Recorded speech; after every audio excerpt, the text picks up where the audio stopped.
the silence always comes first. Not the silence you notice in the moment, but the one that arrives afterward, when the noise has burned itself out and all that remains is memory. I have learned that this is where the truth usually lives. After the stadium empties, after the headlines fade, after the certainty dissolves. That is where stories either collapse under their own weight or harden into something permanent. Deflategate lives in that silence. It has lived there for years. I remember how loud it was when the story broke, how fast it moved, how quickly questions turned into conclusions. In professional football, noise is familiar. Crowds roar, analysts argue, narratives build and shatter every Sunday. But this was different. This was not noise chasing a game. This was noise chasing belief. It was the sound of certainty forming before the facts had a chance to breathe.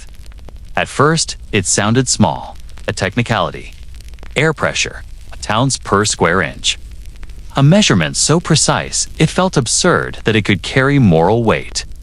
And yet, within hours, that measurement became a verdict. Within days, it became identity. A player was no longer just a quarterback. A team was no longer just a dynasty. They were symbols. They were proof of something people already thought they knew. This is how truth begins to slip. Not through lies alone, but through speed, through repetition, through confidence that arrives too early and leaves no room behind it. Deflategate was not just about footballs. It was about what happens when accusation outruns evidence. When language becomes a weapon. When probability is confused with guilt. It was a moment when the public learned how easily a story can harden before it is understood. And once hardened, how difficult it is to soften again. I think often about how reputations change. Not in dramatic collapses, but in subtle shifts.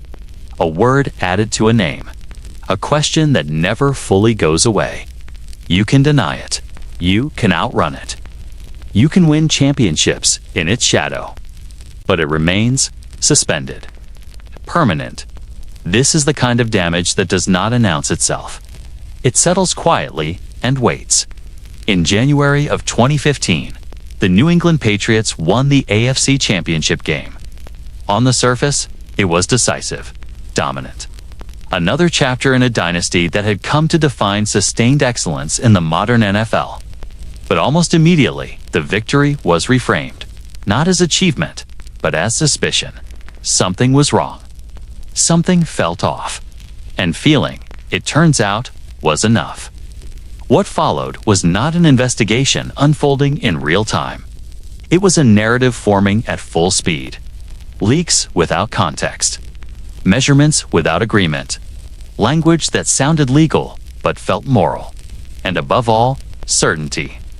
Certainty spoken loudly and often enough that doubt felt unnecessary. I've watched sports long enough to understand how badly we want villains. How uncomfortable we are with dominance that cannot be explained away. When a team wins too often, we search for imbalance. When a player remains great for too long, we search for shortcuts. Suspicion becomes a kind of relief. It gives shape to frustration. It restores order. Deflategate offered that relief. It arrived at a moment when many were already prepared to believe it. The Patriots had been here before. Their coach carried history with him. Their quarterback carried greatness that felt inconvenient. This was not a blank slate. It was a canvas already covered in assumptions, waiting for a final stroke. The power of accusation lies not in its accuracy, but in its timing. Deflategate struck before anyone slowed the process down, before science could be explained, before process could be questioned, before language could be examined. The story did not wait, and once it moved, it did not look back. I remember the words that echoed everywhere. Cheating, integrity, fairness. They were spoken as conclusions, not questions. The story was no longer about what happened. It was about what it meant. And meaning, once assigned, is far more difficult to dispute than fact. What was lost in that noise was proportion, context, humility. The simple truth that complex systems rarely produce simple answers. Instead, what emerged was a binary world. Innocent or guilty. Honest or corrupt. Clean or tainted. There was no space in between. There never is, when belief takes over. I want to be clear about something. This is not a story about sympathy. It is not about defending a team or a player. It is about examining a moment when the machinery of modern sports revealed itself. When media, authority, and public appetite aligned so perfectly that truth became optional. Not irrelevant, but optional. Something to be cited when convenient and ignored when not. Deflategate did not require proof to survive. It required momentum. And momentum is easier to maintain than accuracy. Once the wheels turned, they carried everything with them. Scientific nuance was flattened. Legal standards were misunderstood. Silence was interpreted as admission. Denial was interpreted as arrogance. Every response became evidence of something else. This is how stories overtake reality. Not by inventing facts, but by arranging them selectively. By emphasizing some and discarding others. By repeating conclusions until they feel self-evident. By rewarding confidence over caution. There is a moment in every scandal where the outcome becomes inevitable, regardless of what the evidence eventually shows. I believe Deflategate reached that moment early. Long before reports were written. Long before appeals were filed. Long before the public understood what was actually being alleged. From that point on, the question was no longer what happened, but how far the consequences would go. What fascinates me most about Deflategate is not the punishment or the court rulings, or even the League's authority. It is the way belief calcified. How quickly the story stopped evolving. How corrections, when they came, arrived quietly. How doubt became a footnote. How memory froze at the loudest moment, not the most accurate one. I think about the fans who never revisited the story, who formed an opinion and moved on. I think about the analysts who admitted years later that the science was more complicated than they first said. I think about how rarely those admissions carried the same weight as the original accusation. This is not a failure of intelligence. It is a failure of structure, of incentives, of patience. We live in an era where stories are built to travel, not to rest. Where conclusions are rewarded more than questions. Where complexity is treated as weakness. Deflategate was not an anomaly. It was a preview. A blueprint. A warning that few recognized at the time. When I return to the silence after the noise, I am struck by how much remains unresolved. Not legally, not officially, but philosophically. What does fairness mean when authority controls the process? What does truth mean when language shapes perception more than evidence? What does accountability look like when power is insulated from consequence? These questions are uncomfortable, which is why they are often avoided. But they are necessary. Because Deflategate was not just about footballs. It was about belief, about permanence, about how easily a moment can define a legacy, even when the foundation is unstable. This story endures not because it was proven beyond doubt, but because it was believed without hesitation. And belief, once embedded, is extraordinarily difficult to undo. That is why this matters. Not because of who was accused, but because of how the accusation lived, how it grew, how it settled, and how it continues to shape the way we remember a moment that deserved far more scrutiny than it received. The silence after the noise is where these truths wait, and it is there that this story begins in earnest. I want to begin by placing this story where it belongs. Not on a field, not in a locker room, and not even in a courtroom, but inside the structure of the modern National Football League itself. Because Deflategate cannot be understood as an isolated incident. It only makes sense when viewed inside an institution that has grown far beyond sport. The NFL is no longer just a league. It is a cultural authority, an economic empire, a weekly ritual that shapes language, identity, and belief for millions of people at once.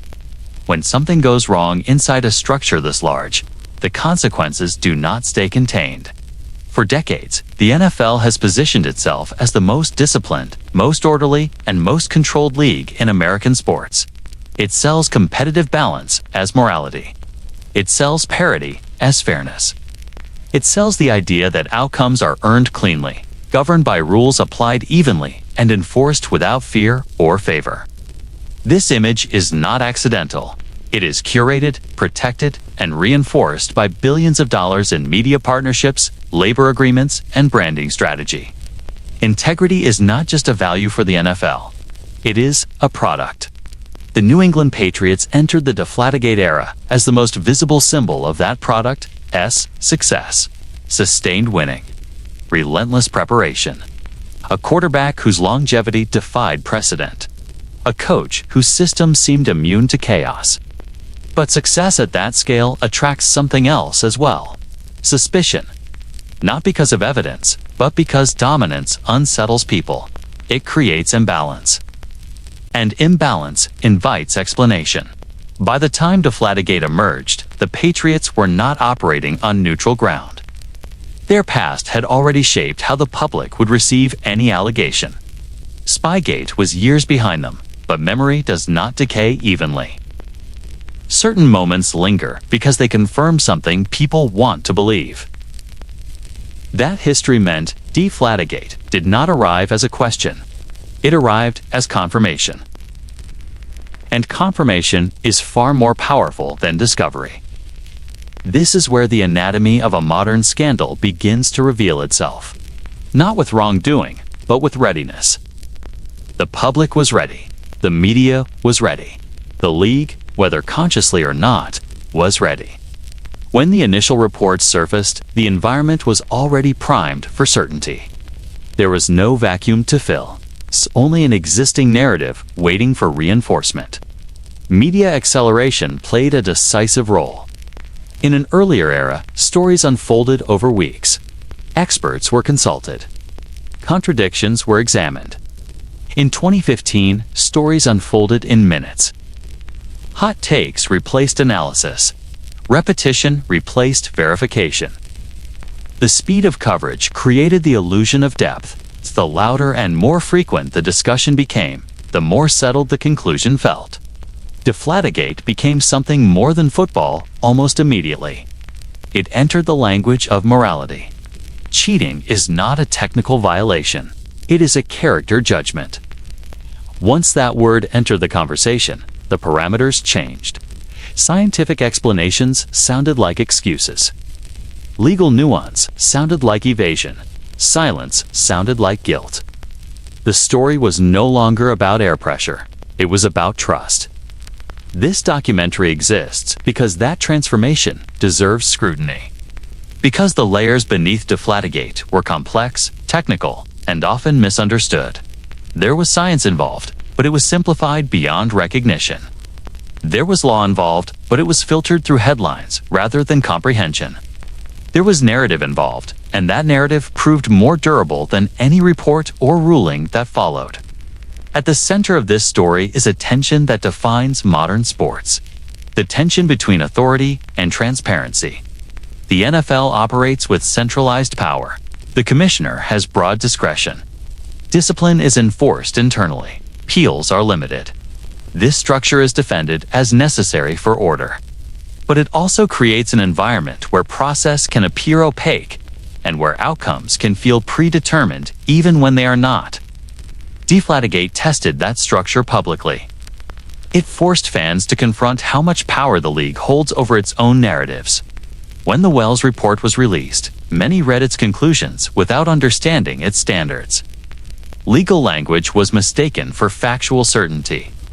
The phrase "more probable than not" carried enormous weight, despite being a civil threshold that does not imply proof beyond doubt. That distinction mattered, but it was rarely explained with care. The scientific layer added another level of confusion. Measurements were taken under inconsistent conditions. Experts disagreed about expected pressure loss. Variables were debated long after conclusions had been drawn.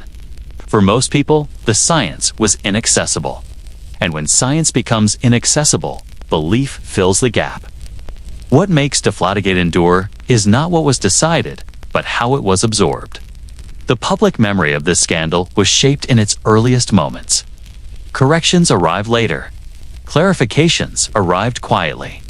By then, belief had already solidified. This is a pattern that extends far beyond this case. But Deflategate remains one of the clearest examples of how it works. This documentary will examine that pattern without allegiance to outcome.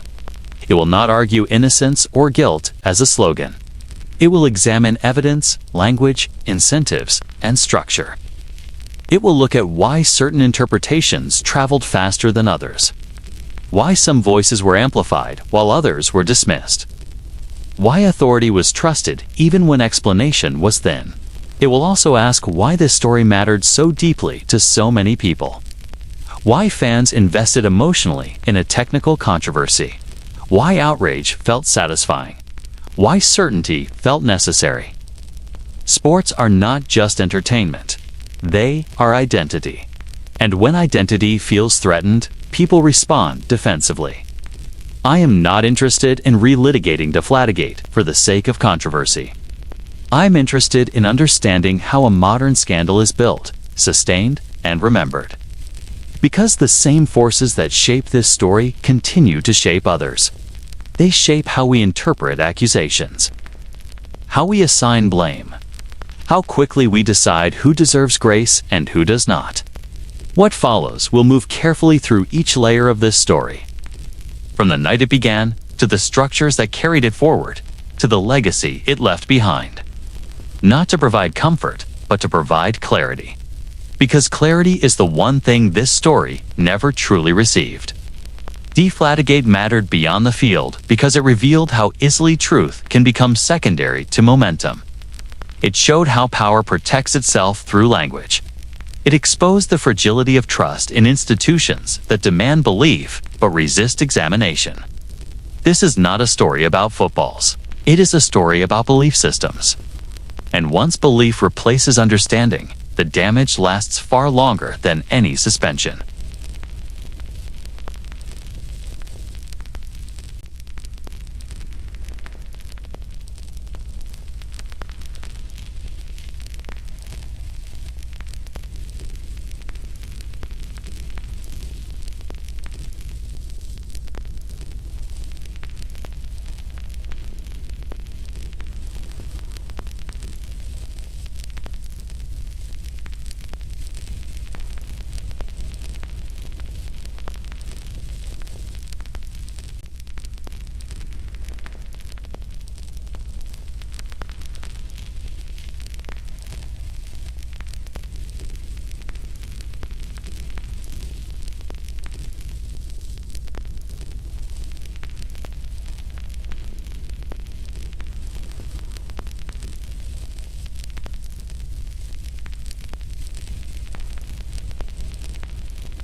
It demonstrated how easily uncertainty can be reframed as certainty, how rapidly authority can influence perception, and how a single variable, few pounds of air in a football, could catalyze a narrative that would endure far longer than any single game.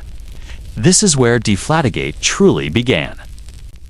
Not on the field, not in the locker room, not in a meeting room with NFL officials, but in the space between observation and assumption, between suggestion and belief, between noise and silence. That night, something subtle yet fundamental shifted in the landscape of professional football. The balance between evidence and perception tilted, setting a precedent for how future controversies would be interpreted. The story did not wait for a report, a hearing, or an appeal. It moved at the speed of information itself, and in doing so, it created a template for all modern NFL scandals that would follow. In those first hours, the narrative of Deflategate became unstoppable, illustrating the extraordinary power of timing, authority, and public expectation. From that moment forward, the game, the statistics, and the players became secondary to the story. A narrative had emerged that would dominate headlines, influence opinions, and shape policy. The story of the footballs, small and technical as it seemed at first, had become the story of the league itself, a reflection of its culture, its processes, and its vulnerabilities. That night, the stage was set, the pattern was established, and the scandal that would define an era had officially begun.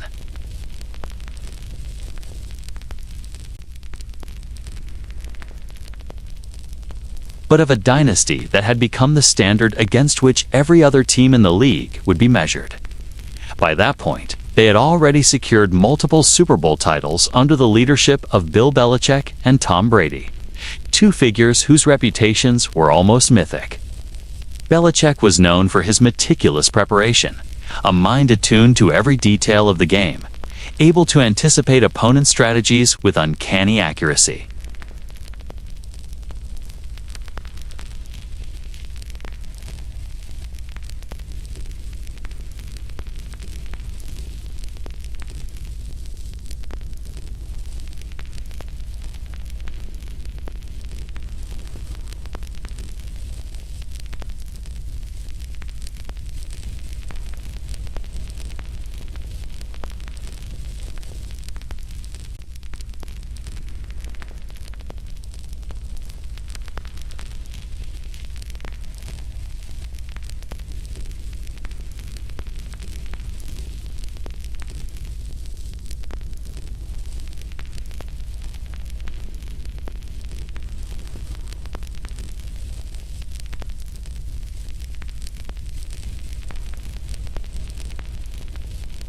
Patriots fans absorbed the outcome as a form of vindication, but critics saw it as evidence of a pattern, a willingness to exploit any advantage, bending rules to maintain supremacy.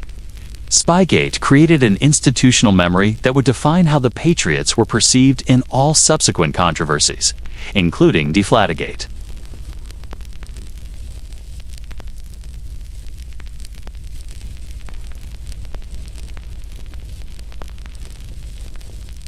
Observers, analysts, and fans alike had developed a framework through which every unusual circumstance would be interpreted.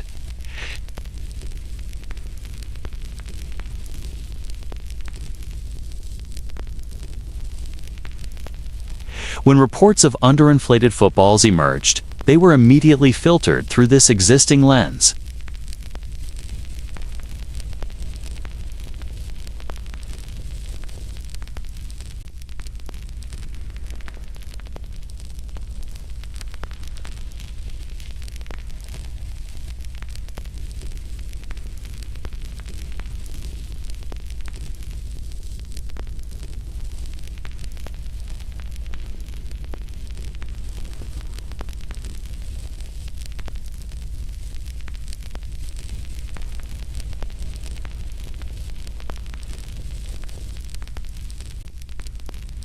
Their winning streaks and playoff appearances were celebrated in terms of achievement, yet simultaneously questioned in terms of legitimacy.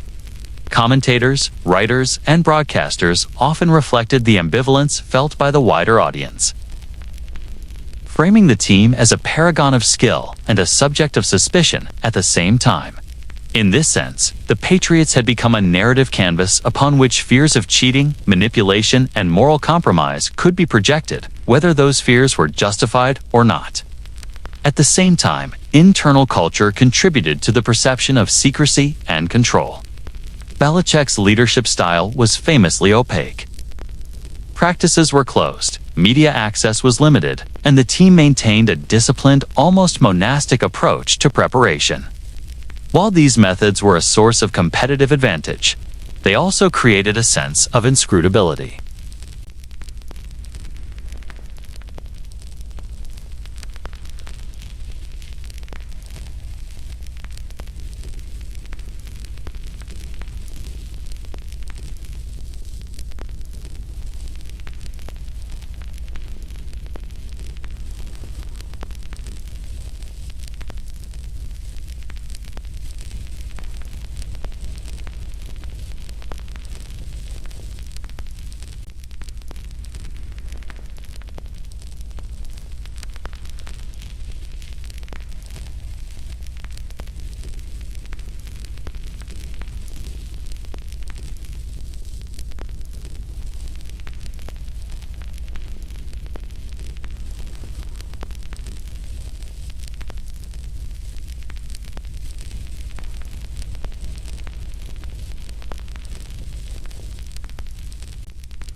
Together, they created a team identity that was impossible to ignore and easy to mistrust.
Analysts, reporters, and fans had already internalized the notion that the team's achievements might not be purely earned, that extraordinary results might be suspect.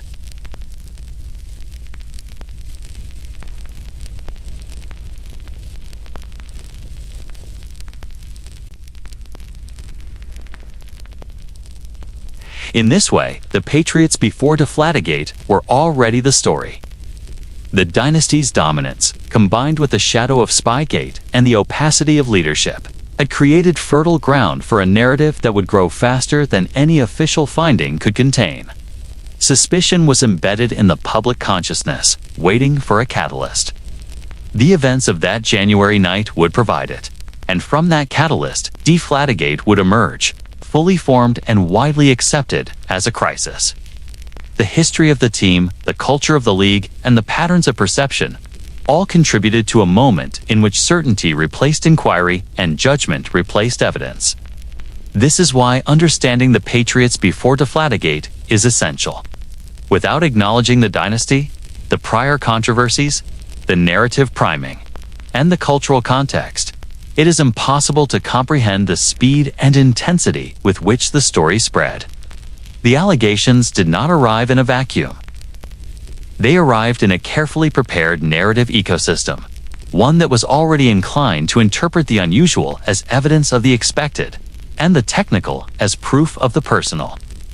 The organization had become both emblem and target, and in that dual role, the seeds of scandal were sown long before the first football was deflated or measured. In professional football, the rules that govern the game are both precise and often overlooked, particularly when they concern elements that rarely enter the public consciousness. One of these was the regulation governing the pressure of the footballs used in play.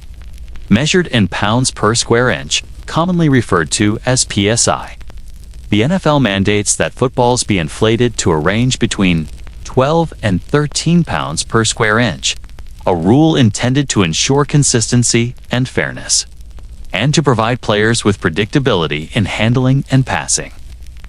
In theory, such a regulation is simple, even mundane, but in practice, it intersects with the physical, the technical, and the human in ways that are rarely appreciated outside of the game itself. The significance of these rules was taken for granted for decades, assumed to be enforced as a matter of routine, and rarely, if ever, questioned. Before Deflategate, ball pressure was considered a technical detail, part of the equipment manager's responsibility, not a potential scandal. Measurements were typically performed in controlled environments, yet those measurements were never scrutinized by the public or the media. Players and coaches assumed that equipment would conform to regulations and that deviations, if they occurred, were accidental rather than intentional.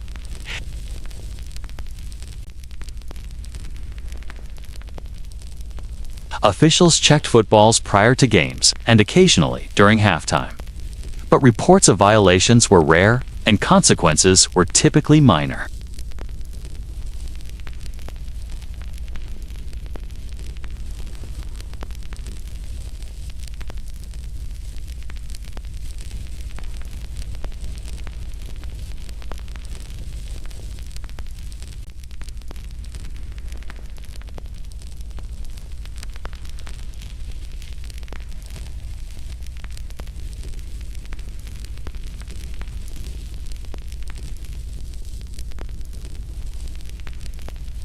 For decades, such fluctuations were treated as inconsequential. Players adjusted, quarterbacks compensated, and games proceeded without fanfare. The science of air pressure, expansion, and contraction, though predictable, was rarely cited as a source of controversy. In effect, the rule existed, but its violation was largely theoretical until Deflategate brought it into sharp focus. Why had ball pressure never been scrutinized before? Part of the reason lies in the relative triviality of the rule in terms of competitive impact. Football is a game of strategy, skill, and athleticism, and the influence of a few pounds of air is minor compared to the decisions made by coaches and the actions of players on the field. Additionally, the logistics of measuring footballs accurately were cumbersome, and enforcement mechanisms were imperfect. Equipment managers had long managed this responsibility without oversight beyond the standard officiating process.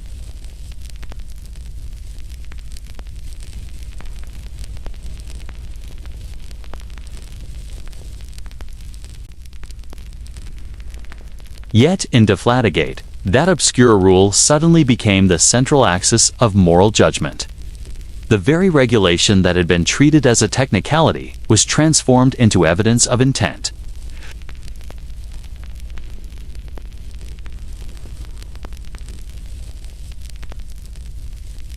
They interpreted deviation as deliberate, a violation imbued with the potential for cheating. The transition from overlooked detail to scandal exemplifies the power of narrative over complexity.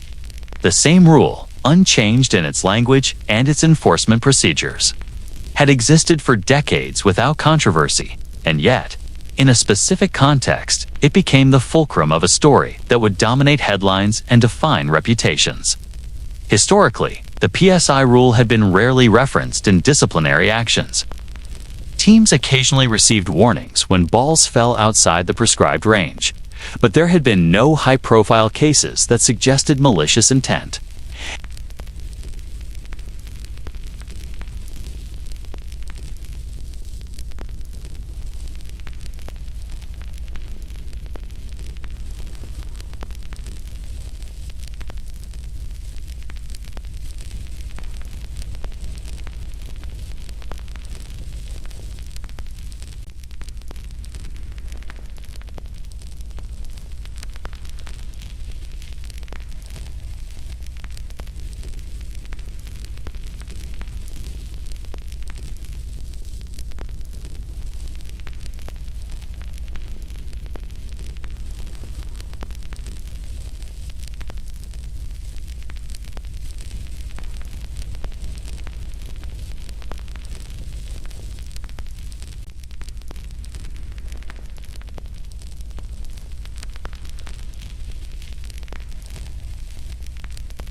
The rule that had existed for decades, quietly enforced, now became a standard against which personal and professional integrity were measured. Players' reputations, particularly those of Tom Brady and the Patriots, were assessed in light of their adherence to a regulation that had been historically routine. The stakes of minor deviation were amplified by cultural perception, media repetition, and institutional authority. The transformation illustrates the delicate boundary between operational compliance and public judgment in a league that thrives on narrative as much as performance. This scrutiny also revealed a deeper truth about the NFL's regulatory environment. Rules that are rarely enforced with consequences do not exist in isolation. They are interpreted, internalized, and occasionally overlooked. When the enforcement framework is uneven, ambiguity exists, and human judgment plays a role. Deflategate exposed the potential for a minor technical deviation to be interpreted as a deliberate moral failing, precisely because the rule itself had long been invisible. Once spotlighted, the rule became both a tool and a weapon, demonstrating how structure and perception intersect to create scandal.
Deflategate was possible, not simply because of the footballs themselves, but because of the layers of expectation, history.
The debate was framed as if science itself were ambiguous, when in reality, the variation arose from differences in experimental design and interpretation.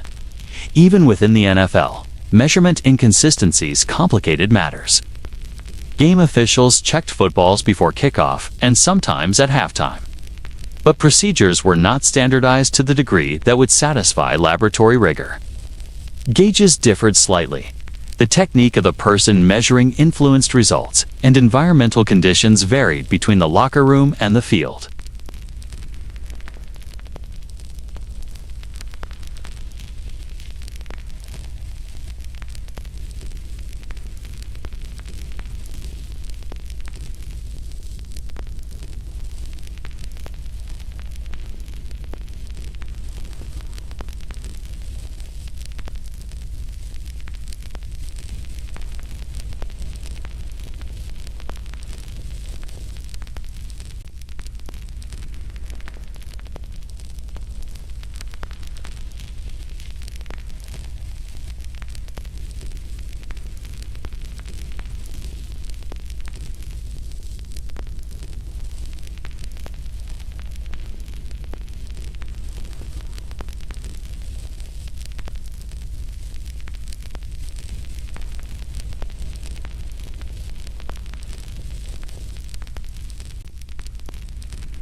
Once a narrative takes hold, it is remarkably resistant to correction, particularly when the initial story appeals to emotion and pre-existing biases.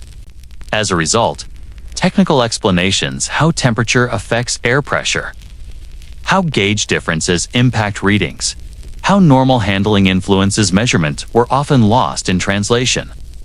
The public conversation shifted from physics to morality almost immediately. a transformation accelerated by repetition across multiple platforms.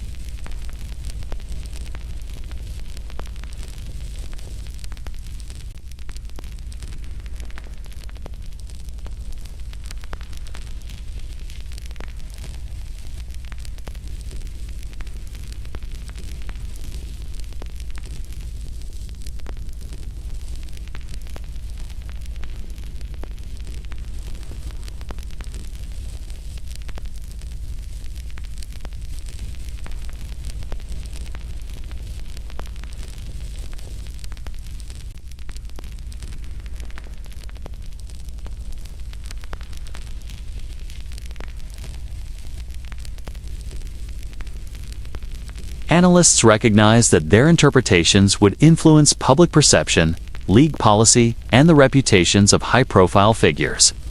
This pressure sometimes led to overstatement or overinterpretation.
Miscommunication about technical details could be taken as admission.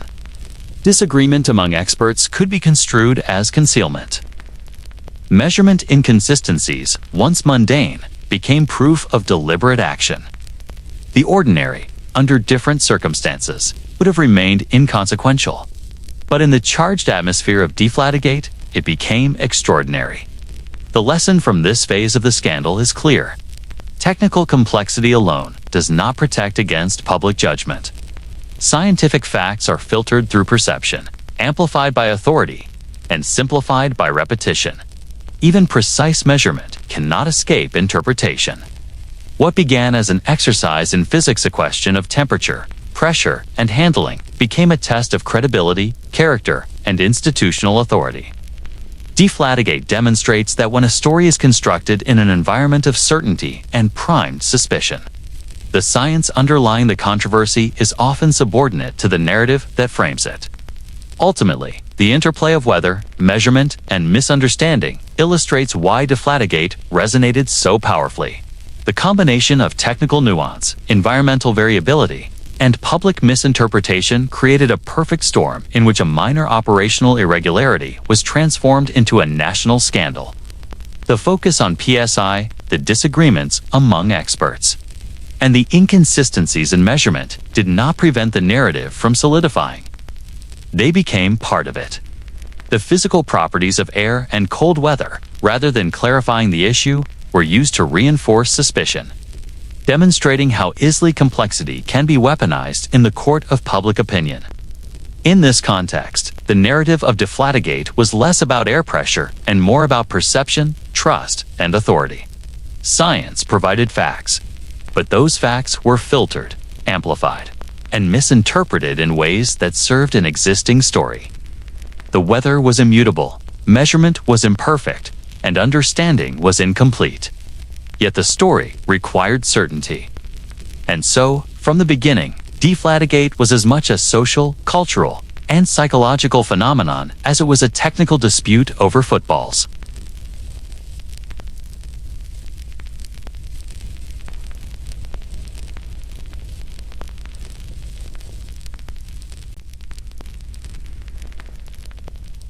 Commissioned by NFL Commissioner Roger Goodell, the investigation was led by attorney Ted Wells, a figure with a reputation for thoroughness and discretion. The mandate was precise on paper, to determine whether the New England Patriots had deliberately deflated footballs to gain a competitive advantage in the AFC Championship Game, and if so, identify those responsible. But the language of the mandate carried with it implications far beyond technical inquiry. It was a question of intent, a moral judgment dressed in legal terminology, and a document that would be dissected not only by legal experts, but by a public already primed for certainty. From the outset, the Wells investigation faced inherent challenges. The rules governing ball inflation, as discussed in previous segments, had long been inconsistently enforced. Environmental conditions, including sub-freezing temperatures at Gillette Stadium, made absolute measurement difficult. Witness testimony was filtered through the lens of experience, memory, and potential bias. Emails, text messages, and anecdotal evidence became central pieces in the puzzle, and yet none provided direct proof of intentional misconduct. This ambiguity set the stage for a careful construction of language in the Wells report. Construction that would determine how millions of people interpreted the events long before any appeal or clarification could take place. Ted Wells and his team approached the investigation as a hybrid of legal inquiry and fact-finding. They collected statements from players, coaches, and equipment staff. They analyzed scientific data related to football pressure, temperature effects, and handling procedures. They sought to reconstruct events with as much precision as the circumstances allowed. Yet, even with meticulous methodology, the report was bound by one central limitation. The evidence could not conclusively demonstrate that Tom Brady or any other Patriots personnel had knowingly violated the rules. In this space of uncertainty, the Wells team crafted language designed to communicate findings without exceeding what the available evidence could support. The nuance of that language would become the focal point of controversy. Key to understanding the Wells report is the distinction between probability and proof. In legal terminology, the report relied on the standard of more probable than not, a civil threshold implying that a conclusion is likely but not certain. To the authors of the report, this allowed a careful balance between observed anomalies and interpretive judgment. In practice, however, the phrase was misinterpreted by the public commentators, and even some media outlets as proof beyond reasonable doubt, a criminal standard that carries far higher certainty. This misalignment between legal language and public understanding magnified the report's perceived authority, transforming probability into certainty in the eyes of millions. The power of words had become as significant as the power of evidence. The language construction of the Wells report was deliberate. Terms like most probable and reasonably inferred were chosen to reflect judgment based on patterns, circumstantial evidence, and behavioral inference rather than direct observation. The report highlighted anomalies in football pressure measurements, inconsistencies in testimony, and patterns in communication that could suggest knowledge or intent. Yet, at no point did the report present an irrefutable link between Tom Brady and deliberate action. The framing, however, was such that it invited a broader interpretation. The combination of circumstantial elements, when considered collectively, could suggest wrongdoing. For readers untrained in legal nuance, this framing functioned almost as narrative, a story told through the careful selection of phrases, data points, and inferred motives. Public reaction to the Wells report was immediate and polarized. Patriots fans scrutinized the methodology, highlighting environmental explanations, gauge inconsistencies, and historical context of the PSI rule. Critics emphasize the report's language as confirmation of cheating, interpreting probabilistic statements as definitive judgment. The report, intended as a detailed and cautious analysis, became a battleground of perception. Headlines distilled its contents into morality tales. Patriots cheated, or Patriots might have cheated. The nuance embedded in the phrasing, meticulously maintained by Ted Wells and his team, was largely lost in translation, overshadowed by the cultural and emotional resonance of the narrative. The structure of the Wells report also reinforced its authority. At over 100 pages, it presented a thorough chronology of events, detailed examination of evidence, and analysis of scientific data. The length and density of the report communicated rigor, giving readers the impression that the conclusions were unavoidable. When paired with the existing narrative about the Patriots' dominance and prior controversies, the report's findings were almost inevitable in the public imagination. The document itself, regardless of the ambiguity within, became a cultural artifact, a symbol of investigation, accountability, and judgment. Its procedural integrity was unquestioned, while its interpretation became deeply subjective. Within the NFL, the Wells report allowed Commissioner Goodell to take decisive action. It provided the justification for suspensions, fines, and draft penalties, translating analysis into institutional discipline. The report's reliance on probability rather than proof enabled the league to act within its broad authority while maintaining a veneer of procedural fairness. Yet the very reliance on probabilistic judgment highlighted the tension inherent in league. Governance authority could enforce consequences even in the absence of irrefutable evidence, a dynamic that would become a central point of debate in legal challenges and appeals. Critically, the Wells report exemplified how investigative findings can shape perception independently of subsequent legal or factual outcomes, even after appeals, clarifications, or scientific rebuttals. The initial framing of the report's careful yet suggestive language remained lodged in the collective consciousness. The document's construction illustrates a central principle of modern scandal: meticulous investigation. When interpreted through a narrative lens, can become a catalyst for judgment, moral certainty, and reputational impact. Words, probability, and presentation become inseparable from the events themselves. The legacy of the Wells report extends beyond Deflategate. It serves as a template for how professional sports organizations investigate, communicate, and enforce rules. The balance between procedural caution and public expectation, the interplay between probability and proof, and the narrative power of language are lessons in both legal and cultural terms. The report demonstrates that even a meticulously constructed document, designed to navigate ambiguity responsibly, can be transformed into an instrument of perception, shaping reputations and influencing discourse far beyond its technical findings. Ultimately, the Wells report crystallized the tension at the heart of Deflategate: the collision of evidence, interpretation, and narrative. It highlighted how language carefully chosen can guide belief and judgment in ways that exceed the objective reality of the events. It underscored the challenges inherent in translating scientific and circumstantial evidence into public understanding.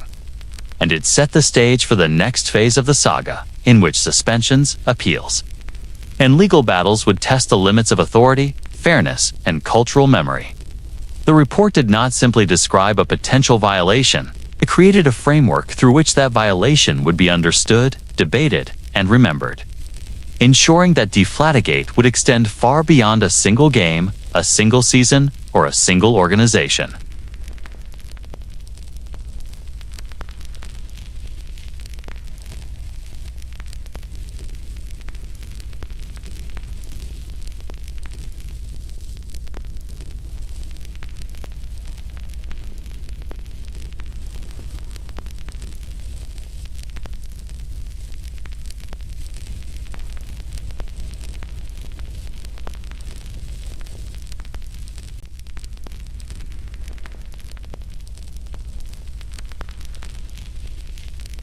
and intent. Yet the expectation to provide clarity collided with both his personal approach and the strategic counsel of his advisors. His public persona, disciplined and controlled, became both a shield and a target, a lens through which the events of Deflategate were magnified and interpreted.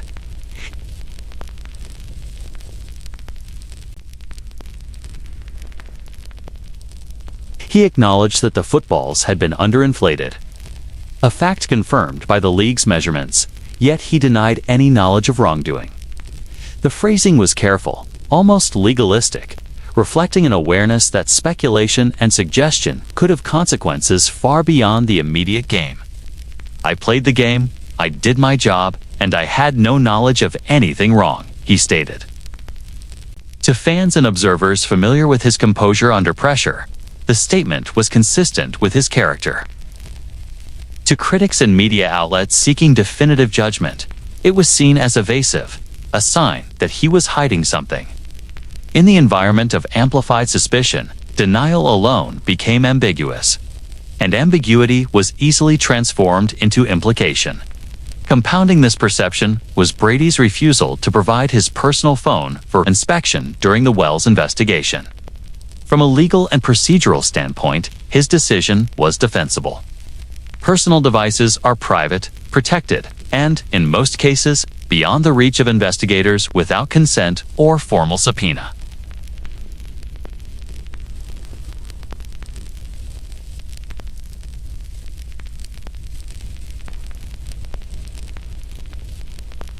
Silence became a canvas upon which assumptions were projected. Every choice not to volunteer information was framed as incriminating, regardless of the legitimacy of privacy concerns or procedural prudence.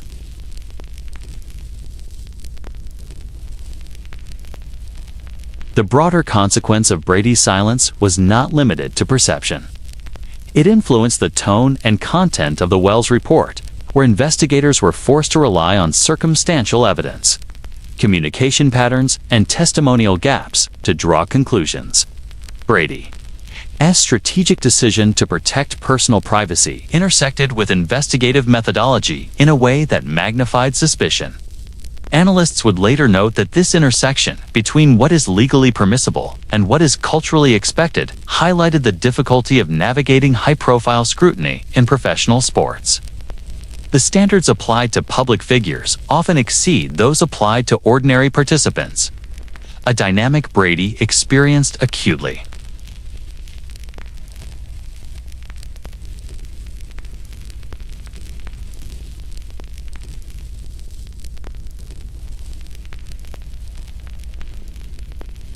Critics, however, framed every word and omission as calculated, furthering a narrative of deception. Social media amplified these interpretations, creating echo chambers in which certainty often supplanted evidence.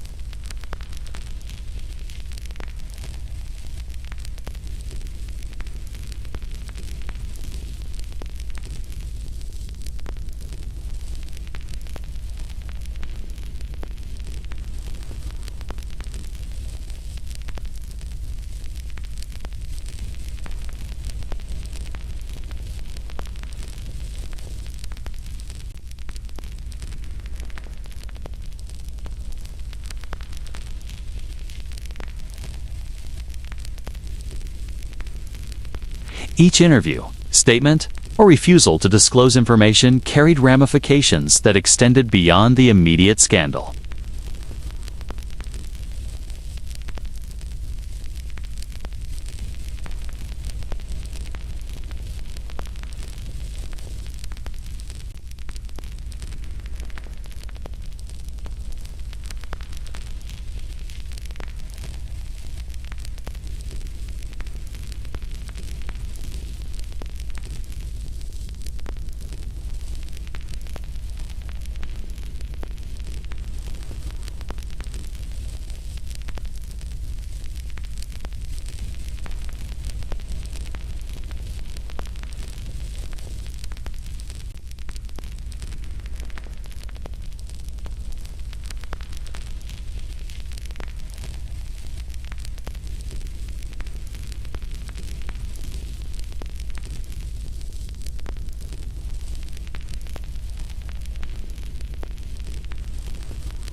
Media outlets amplified these interpretations, and public discourse further solidified them into perception. The interplay of institutional authority, individual rights, and cultural expectation created a situation in which procedural choice was conflated with culpability. It is essential to recognize that Brady's handling of the scandal reflected both personal principle and professional strategy.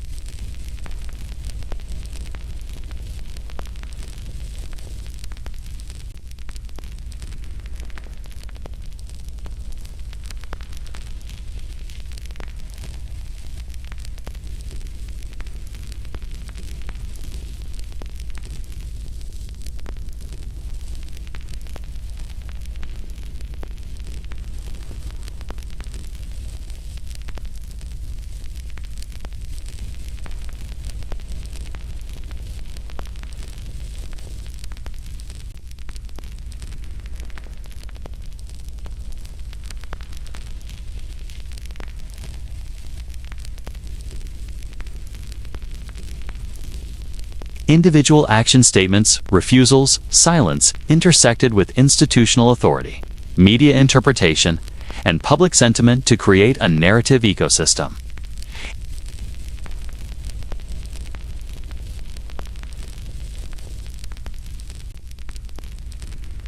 The focus on Brady as the human center of the story allowed abstract questions of rules, physics, and procedure to be personalized, making the controversy both accessible and emotionally charged for a wide audience. The cost of denial, therefore, was both tangible and symbolic. It encompassed legal risk, reputational vulnerability, and the emotional weight of public judgment.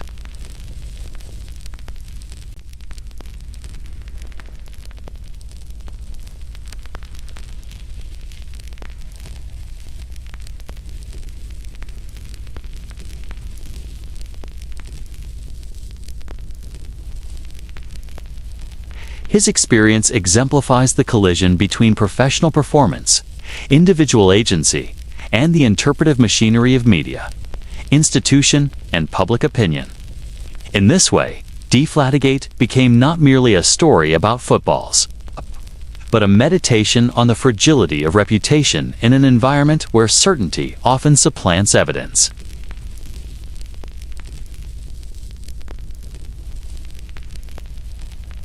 He was the focal point, the symbolic center, and the human narrative through which Deflategate would be understood. Yet his response is careful, strategic, and constrained to demonstrate the complex interplay between personal agency and public expectation in a high-profile scandal. His denials, refusals, and statements were not neutral. They were interpreted as evidence, reframed by authority, and amplified by perception. In navigating this landscape, Brady faced the true cost of denial, the unrelenting scrutiny of millions, and the permanent embedding of ambiguity into his legacy. Bill Belichick's role in Deflategate was as enigmatic as his career had long been. To outsiders, he was a figure both revered and mistrusted, the architect of one of the most dominant dynasties in NFL history. A man whose intelligence and preparation were often described in near-mythical terms.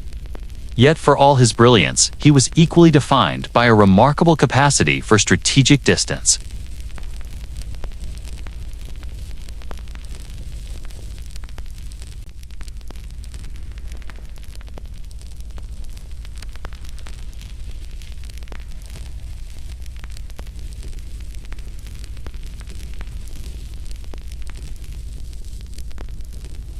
Belichick's leadership style is characterized by compartmentalization and precision.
Belichick's role is both central and removed. He sets strategy, enforces standards, and dictates culture. But the operational details are executed by others.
Structural distance, designed for efficiency and protection, was interpreted as obfuscation and moral ambiguity.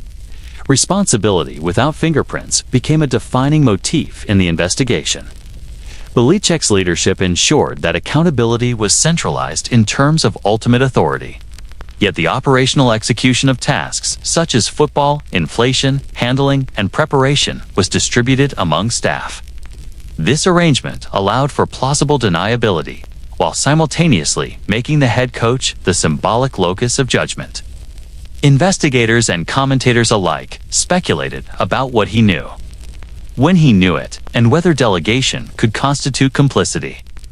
The tension between operational delegation and symbolic authority became a central theme of both legal arguments and public discourse. The Wells report underscored this dynamic by highlighting the limitations of direct evidence, while noting patterns of communication and procedural anomalies. In examining emails, texts, and interviews, investigators inferred possible knowledge or intent. Yet the report could not conclusively connect Belichick to deliberate wrongdoing. In practical terms, he maintained a protective distance that shielded him from provable culpability. But in narrative terms, this distance became a point of suspicion.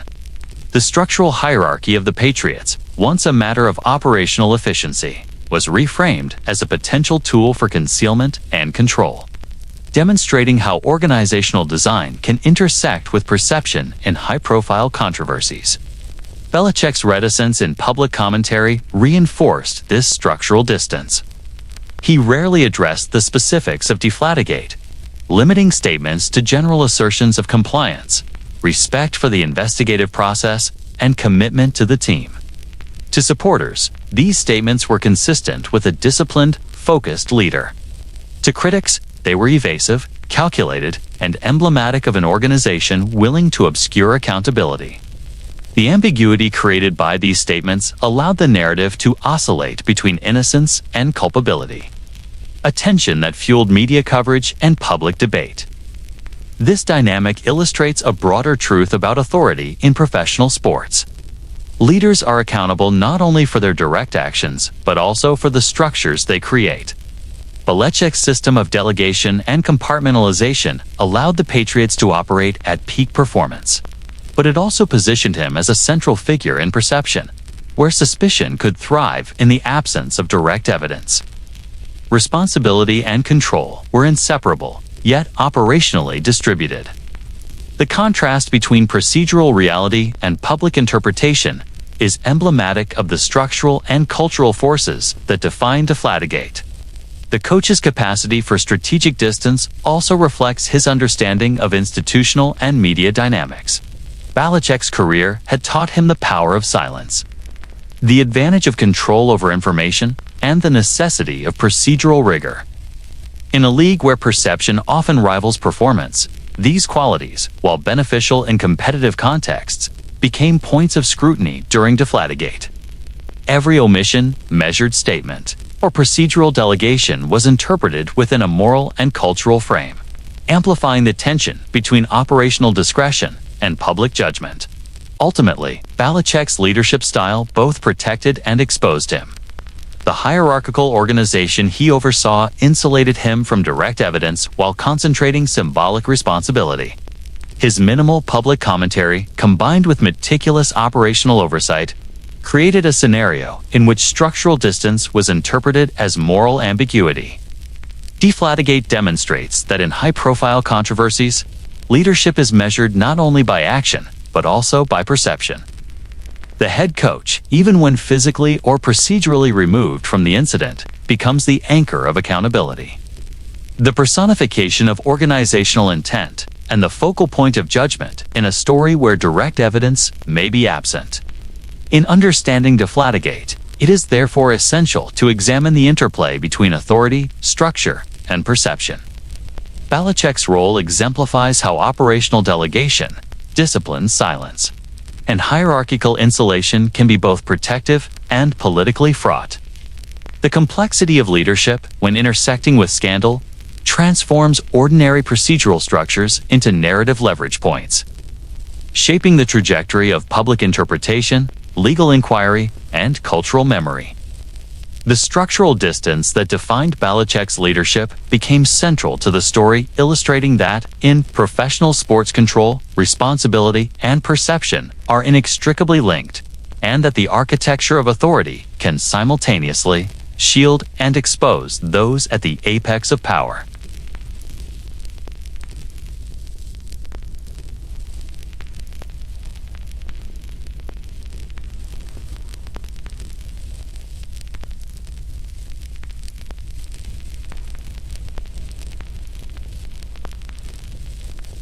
He is the ultimate arbiter of rules, the enforcer of discipline, and the public face of league governance. In the context of Deflategate, this concentration of power became a defining element, shaping not only the investigation, but also the public's understanding of accountability, fairness, and institutional authority.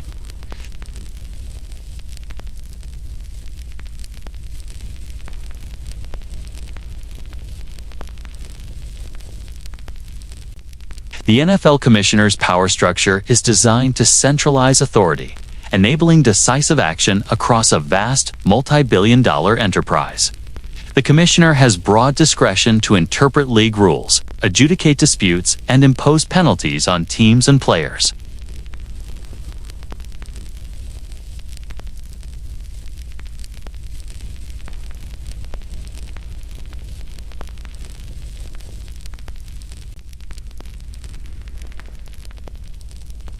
While the structure allows for efficiency and coherence across the league, it also consolidates power in a single office, leaving little room for independent review or checks on decision-making.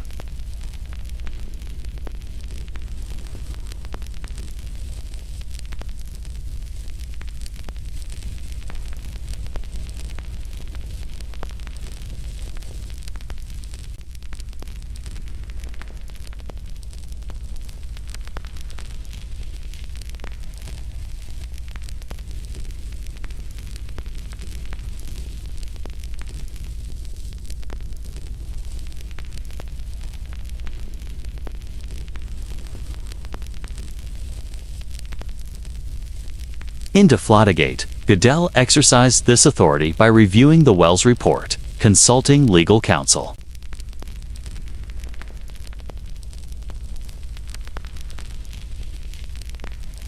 The exercise of discretion in the absence of incontrovertible evidence illustrated the commissioner's capacity to act decisively while simultaneously generating debate about fairness and due process. The lack of independent oversight in the NFL structure amplifies the significance of the commissioner's decisions.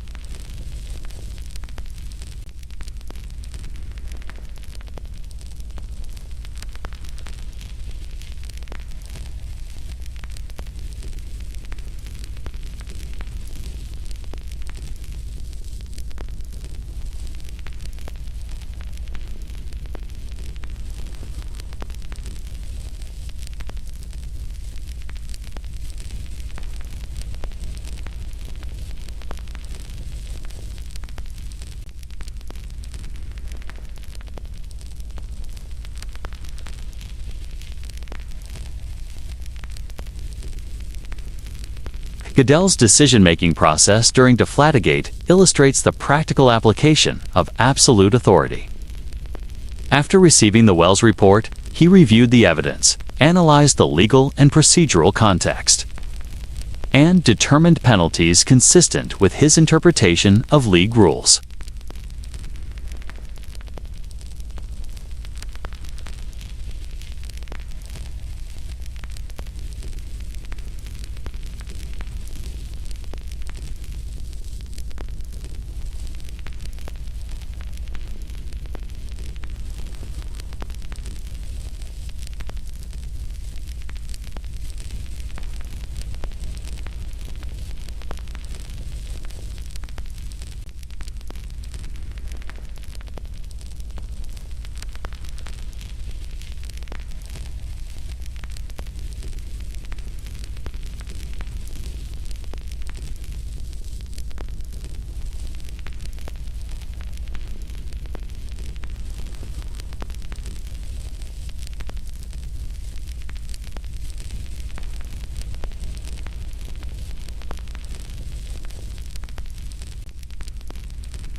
This concentration of authority made his decisions a focal point for debate about fairness, justice, and institutional accountability. In the context of Deflategate, the perception of absolute authority contributed to the polarizing narrative. The commissioner was either a necessary guardian of integrity or an overreaching arbiter imposing disproportionate punishment. Goodell's exercise of authority also underscores the intersection of procedural discretion and cultural expectation. The NFL operates not only as a sports league, but as a public institution in which trust, fairness, and moral judgment are continuously evaluated by fans, media, and stakeholders. The commissioner's actions are scrutinized both for adherence to formal rules and for alignment with broader expectations of justice and transparency. In Deflategate, Goodell's decision to act decisively, even in the presence of ambiguity, reflected an attempt to assert institutional authority, preserve competitive integrity, and maintain public confidence. At the same time, the lack of external oversight allowed interpretations of overreach and bias to take hold, fueling legal and cultural disputes. The interplay between commissioner power and organizational structure is central too. Understanding the broader significance of Deflategate, Goodell's authority is not exercised in isolation. It interacts with investigative mechanisms, media amplification, and public perception.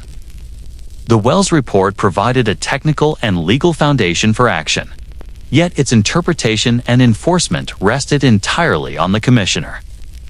Media narratives and public opinion further magnified the perception of judgment, while internal league structures reinforced the finality of his decisions. In this ecosystem, authority, narrative, and perception became inseparable, demonstrating how concentrated power shapes both events and cultural memory. The case also illustrates how absolute authority can intersect with narrative construction.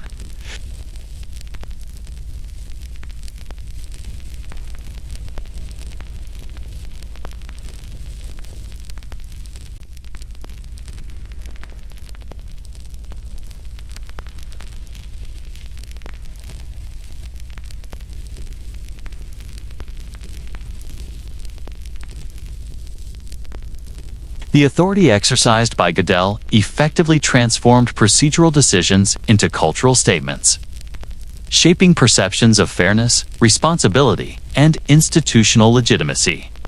Moreover, the Deflategate controversy highlights the inherent tension between institutional authority and individual rights within professional sports. Players and teams are subject to governance structures that allow for discretionary enforcement. Yet these structures operate with limited external accountability.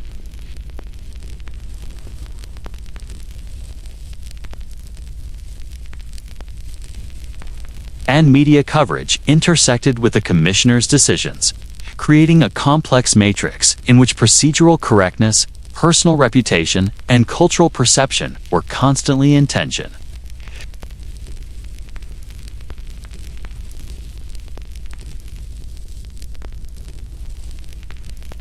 Ultimately, Roger Goodell's handling of Deflategate exemplifies the power and vulnerability inherent in absolute authority.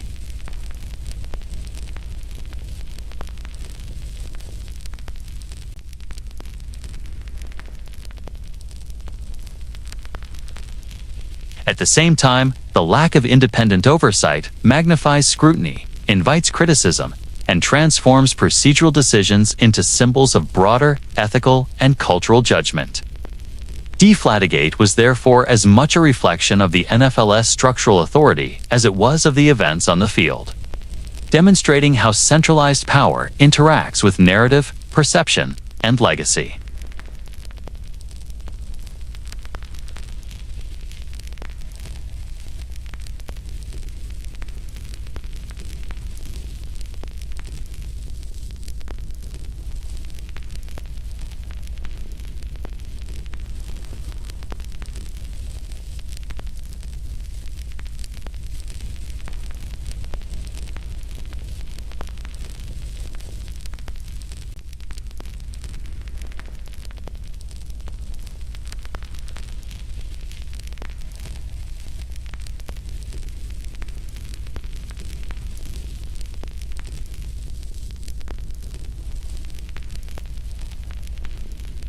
The media's role in Deflategate was neither incidental nor passive.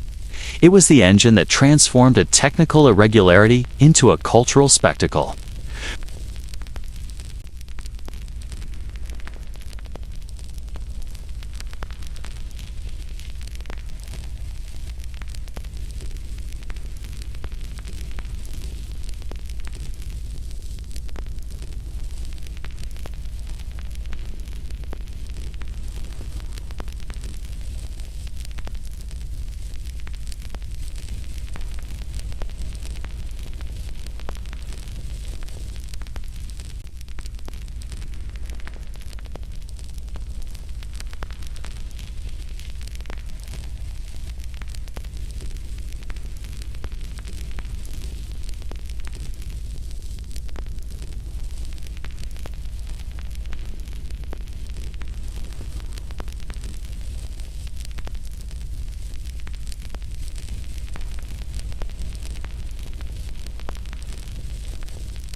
The speed of modern media ensured that initial reports often incomplete, inaccurate, or speculative set the agenda. Early morning columns, social media threads, and television segments established a narrative before any investigative findings could be verified. Errors or oversimplifications in these first reports were rarely corrected with equal prominence. The first story became the dominant interpretation. For example, headlines emphasizing that Tom Brady had potentially orchestrated deflation, rather than explaining the nuances of temperature effects or gauge variability, became the foundation upon which public perception was built.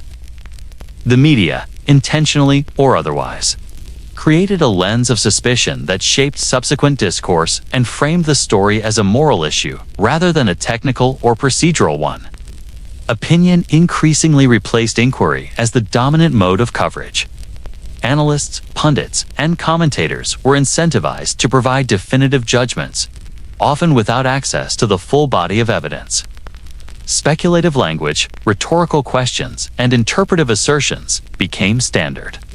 And these statements were amplified across social platforms, blogs, and secondary reporting. In this environment, uncertainty and nuance were minimized, and the story's ethical dimension was emphasized at the expense of scientific or procedural context. Probability was transformed into certainty, circumstantial evidence into proof, and professional discretion into calculated deceit. The media did not merely report. It actively constructed the narrative framework within which the public understood the events. The repetitive cycle of coverage also reinforced cultural biases. Patriots fans, already conditioned by the team's dominance and prior controversies such as Spygate, interpreted media scrutiny as confirmation of external hostility or bias. Critics of the team saw repetition as validation of wrongdoing, irrespective of the strength of underlying evidence.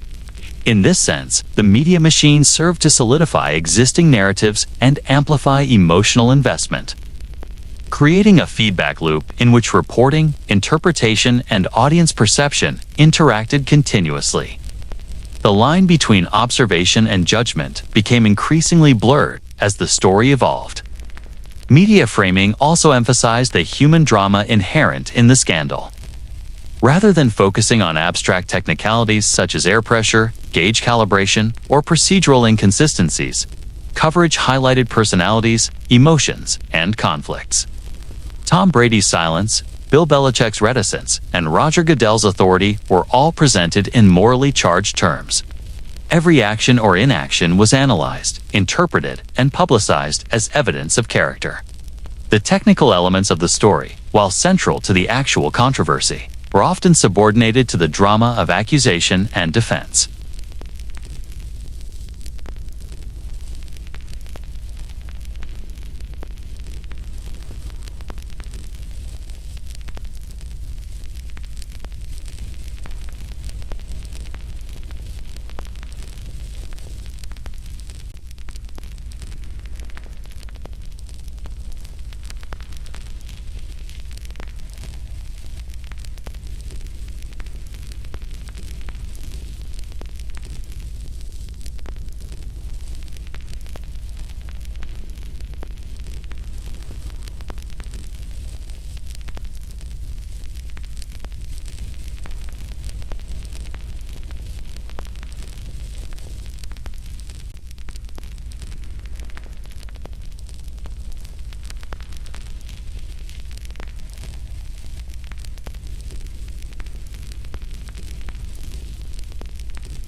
The focus on narrative over inquiry also influenced institutional response.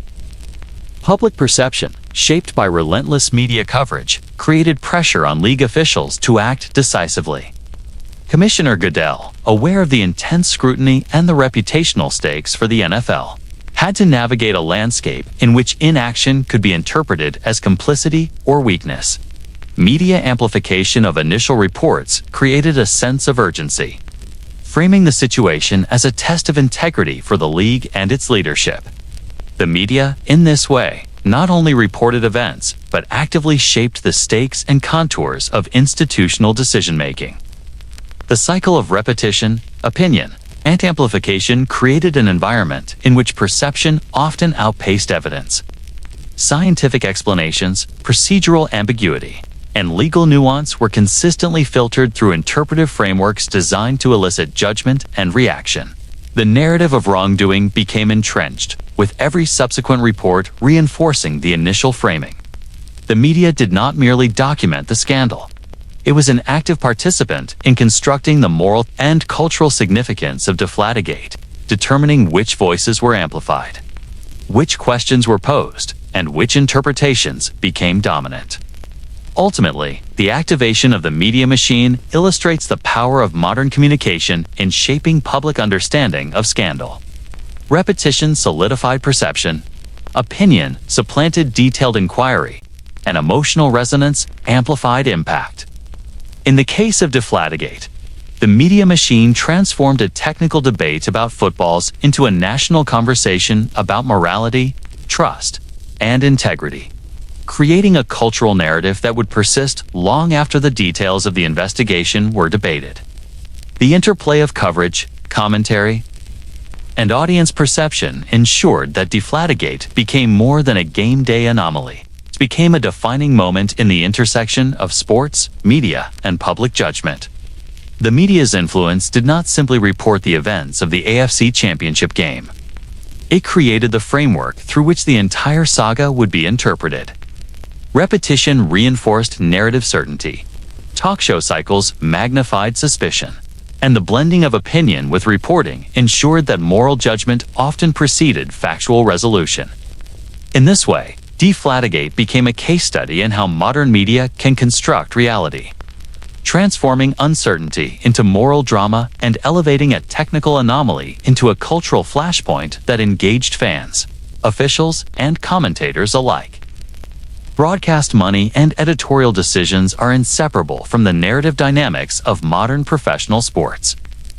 In the case of Deflategate, the influence of television rights, advertising revenue, and access-driven journalism shaped not only how the story was reported, but also which angles received emphasis and which questions were softened or avoided. The NFL, as one of the most lucrative sports leagues in the world, generates billions annually through broadcast contracts, sponsorships, and advertising partnerships. This financial ecosystem creates inherent incentives for media outlets to maintain access and cultivate relationships with league officials, teams, and players. These incentives, subtle or overt, influence editorial choices, framing, and scrutiny, producing a reporting environment in which financial considerations intersect with journalistic integrity. The magnitude of broadcast rights deals cannot be overstated. Networks compete aggressively to secure contracts that guarantee exclusive access to games, highlights, and interviews. The NFL's contracts span both national networks and cable platforms, involving multi-billion-dollar agreements that shape annual programming, advertising revenue, and subscriber engagement. In this environment, maintaining a cooperative relationship with the league becomes critical. Investigative rigor may be tempered by the desire to preserve access to exclusive content, interviews, and on-field footage. In the case of Deflategate, the financial stakes implicitly encouraged a cautious approach to reporting, with networks often relying on official statements or sanctioned releases rather than pursuing aggressive independent verification.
The intersection of broadcast economics and editorial choices also affected the presentation of evidence.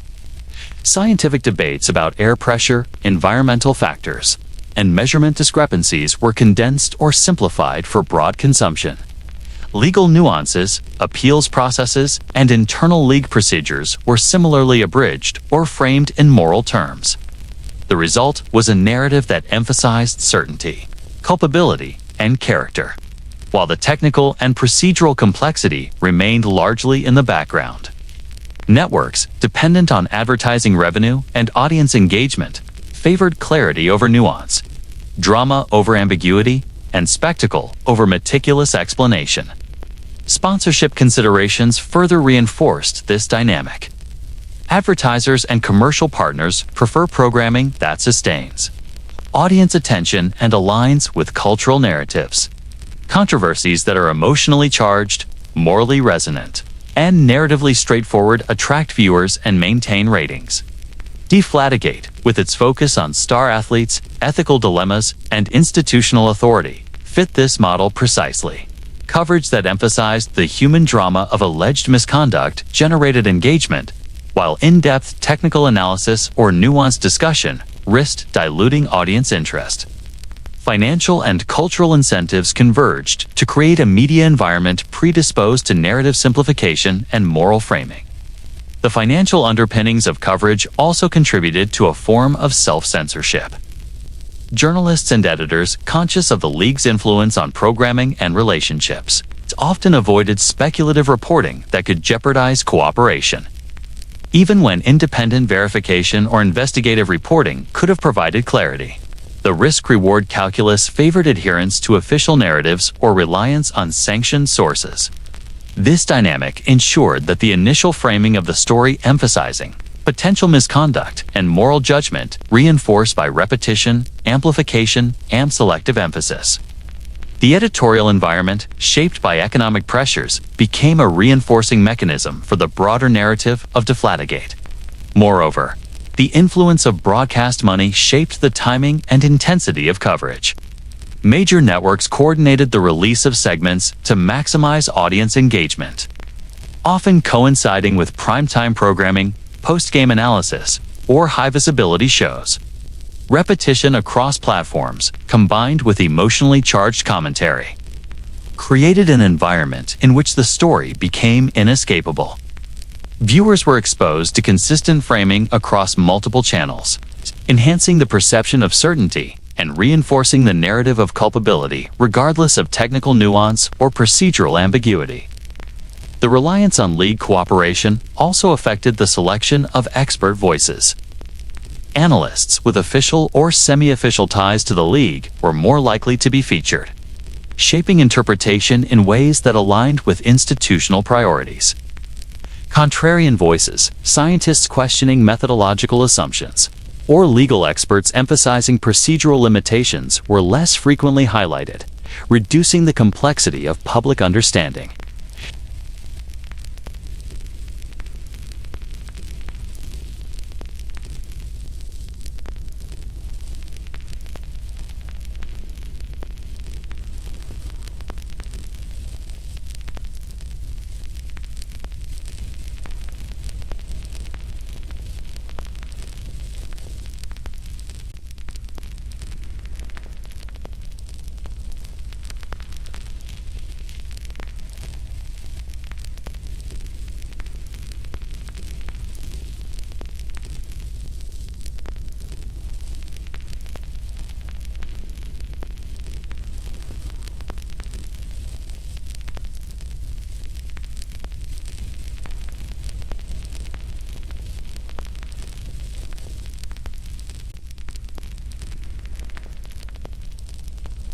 Broadcast rights, advertising imperatives, and access-driven journalism converged to shape public perception, emphasizing spectacle and narrative clarity over complexity and nuance.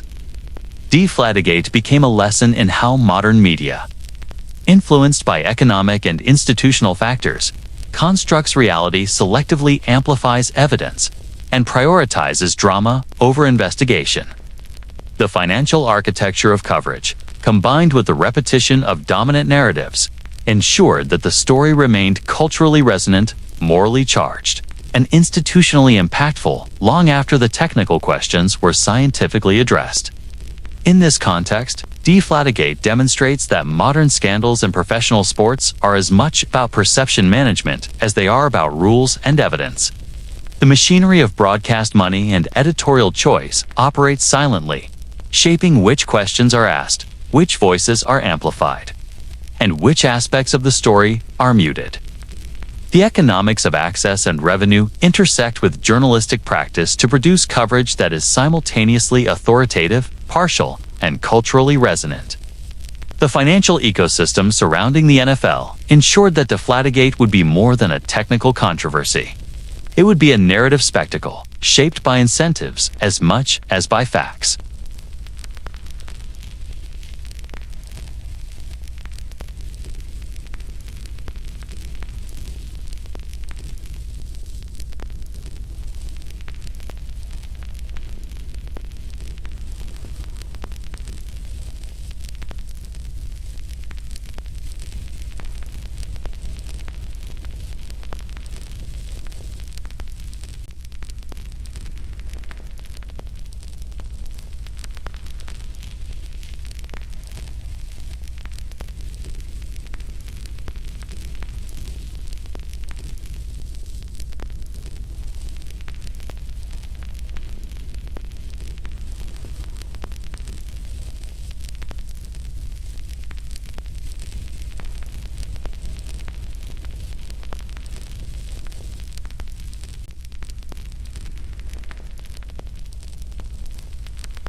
In practical terms, the resolution of the case hinged on legal technicalities rather than definitive evidence of intent or action. Yet the public narrative often conflated procedural outcomes with moral judgment. Public misunderstanding of these legal outcomes was fueled by media simplification and the repetition of moralized narratives.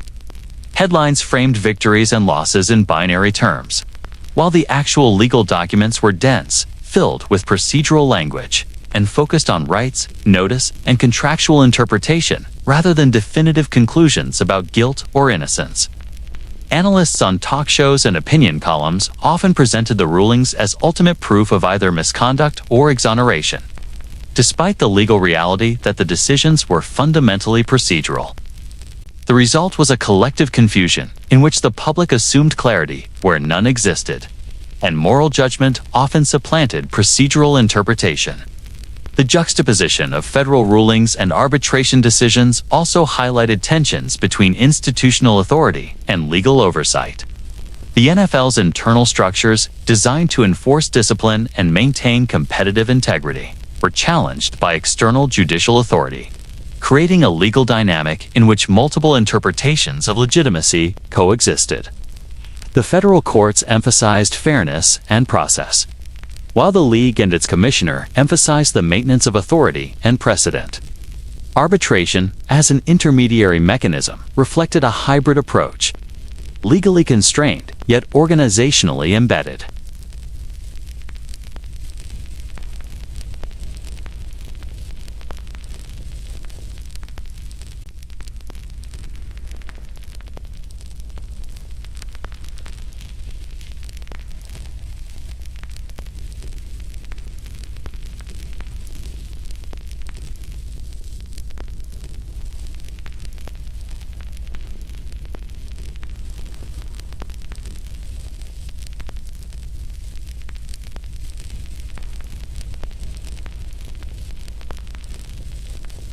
The technical distinctions between due process, contractual obligation, and moral culpability were largely absent from mainstream reporting, creating a vacuum in which speculation and interpretation thrived.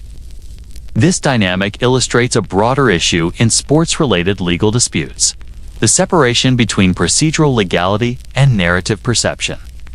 Fans and commentators often conflate the two, assuming that a legal victory or defeat equates to moral validation. In Deflategate, this conflation amplified existing polarities.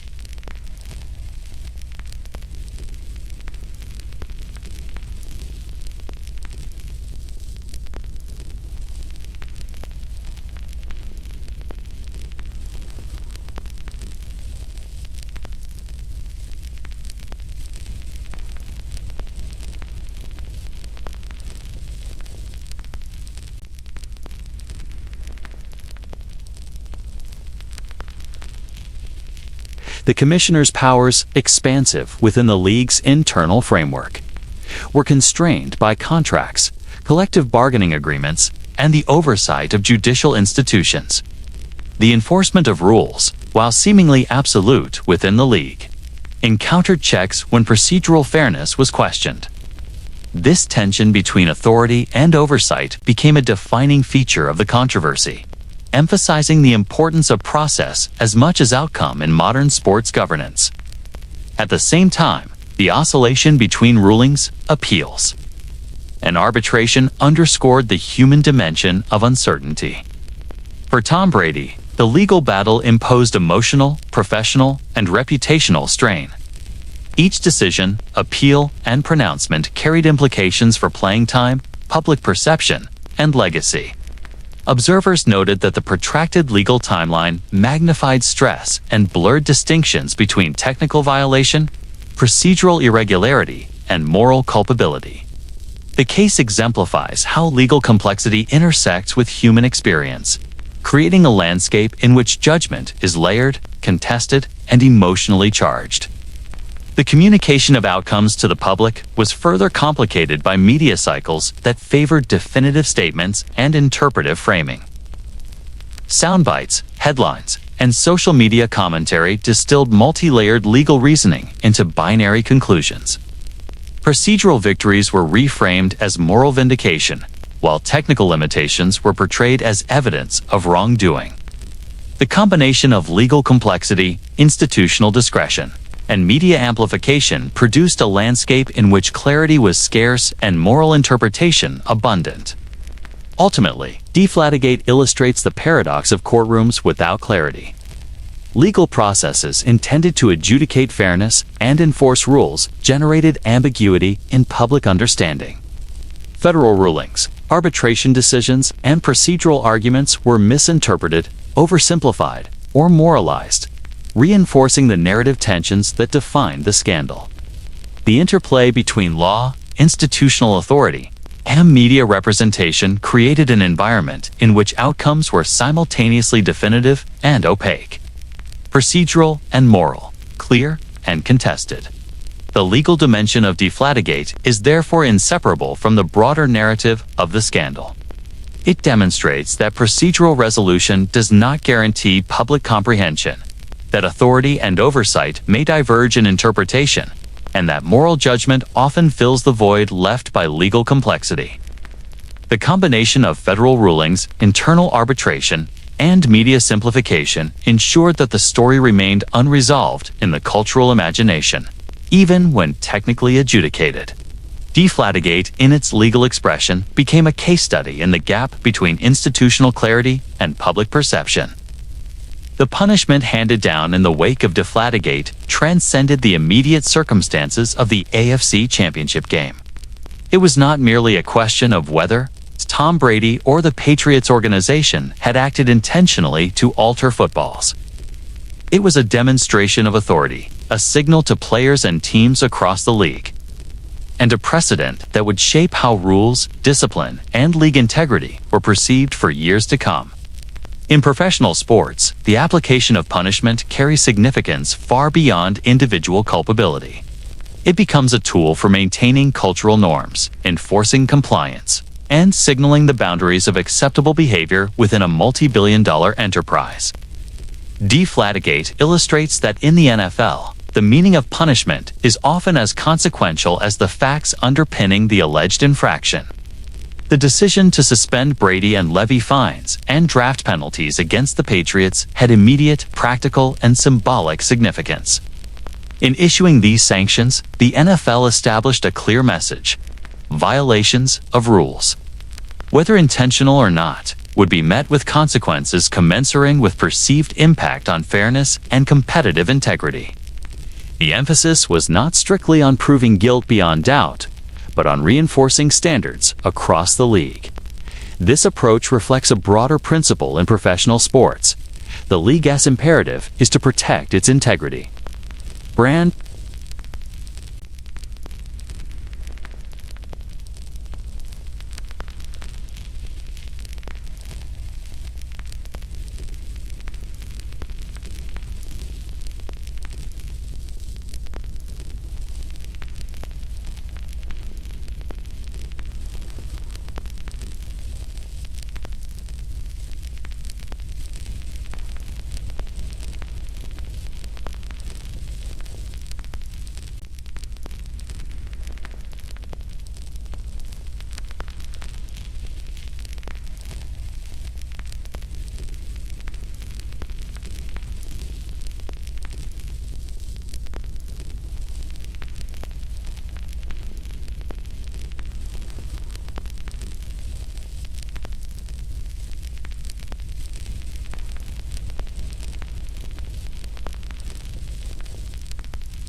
The enforcement of sanctions provided content for analysis, debate, and opinion, reinforcing the moral dimension of the narrative. Networks, talk shows, and social media platforms interpreted the penalties as evidence of wrongdoing, fairness, or systemic bias, depending on perspective.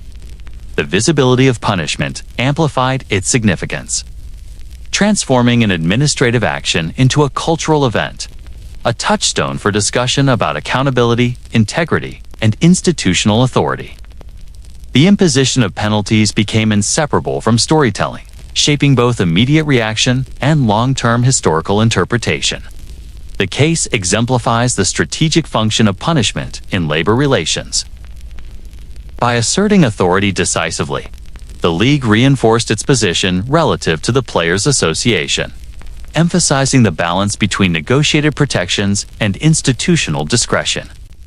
Disciplinary actions like Brady's suspension established leverage in future negotiations, clarifying the boundaries of acceptable behavior and the consequences for deviation.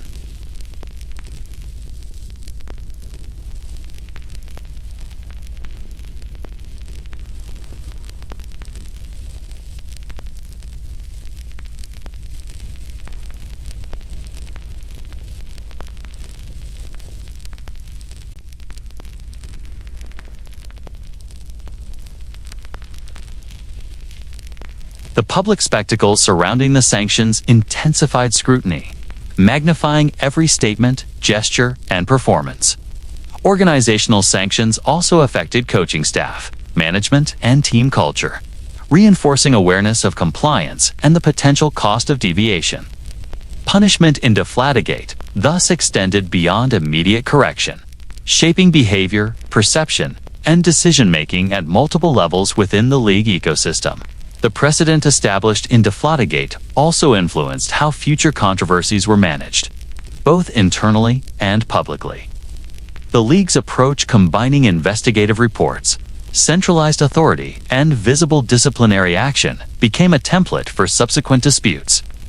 Teams and players were aware that procedural ambiguity would not preclude enforcement. That institutional discretion could be exercised in high-profile contexts, and that media amplification would intensify the consequences. Punishment, therefore, operated as both deterrent and instructional signal, shaping behavior and expectations in ways that extended far beyond the individual case.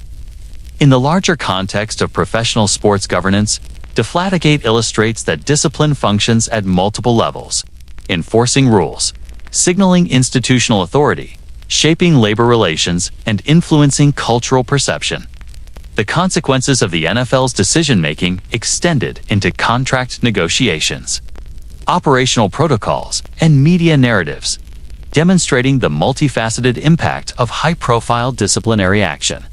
Punishment, in this sense, was as much about maintaining systemic integrity as about addressing the alleged transgression itself.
Humor became a coping strategy, transforming outrage into entertainment and seriousness into spectacle.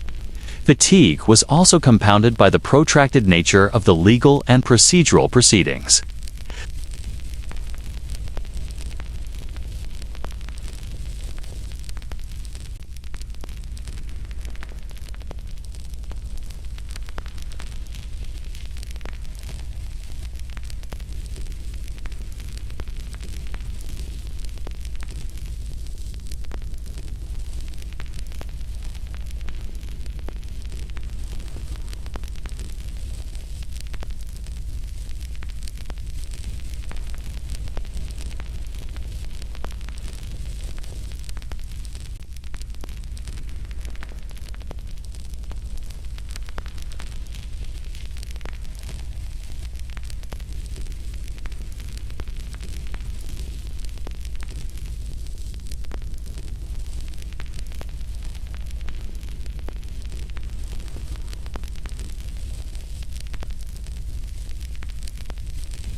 satire and fatigue became the dominant interpretive frames, shaping collective memory and influencing how the scandal would be remembered.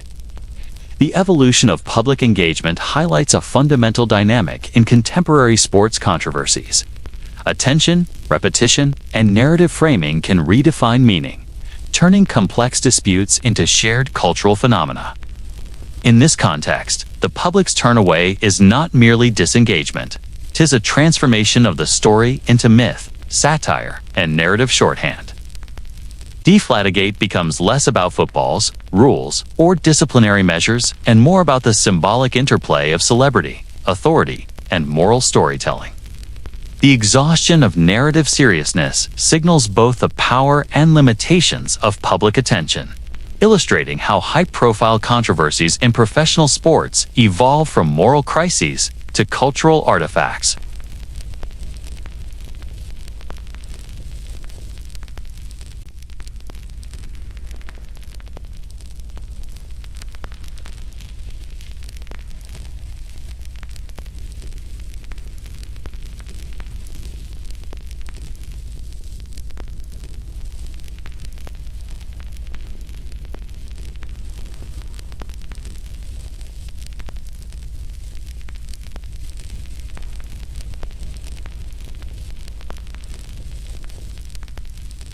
This selective attention underscores the mechanisms through which narratives are constructed, reputations are managed, and the appearance of fairness is both projected and constrained by practical, political, and economic considerations. Comparing Deflategate to other NFL controversies highlights patterns of selective enforcement. Take, for instance, prior infractions involving off-field conduct, performance-enhancing substances, or equipment violations. Many of these cases, even when serious, did not provoke the same level of media scrutiny or institutional response.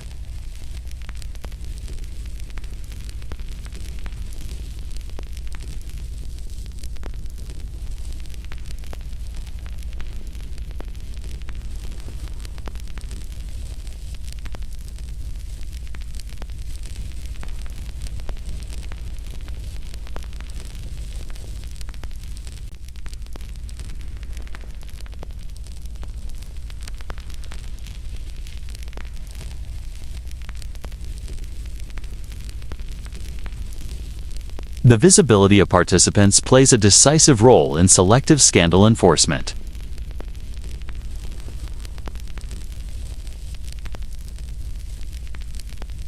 Their actions carry disproportionate symbolic weight, meaning that alleged infractions attract more attention than similar actions by lesser-known players. In this sense, the league and the media are co-invested in creating narratives around marquee personalities.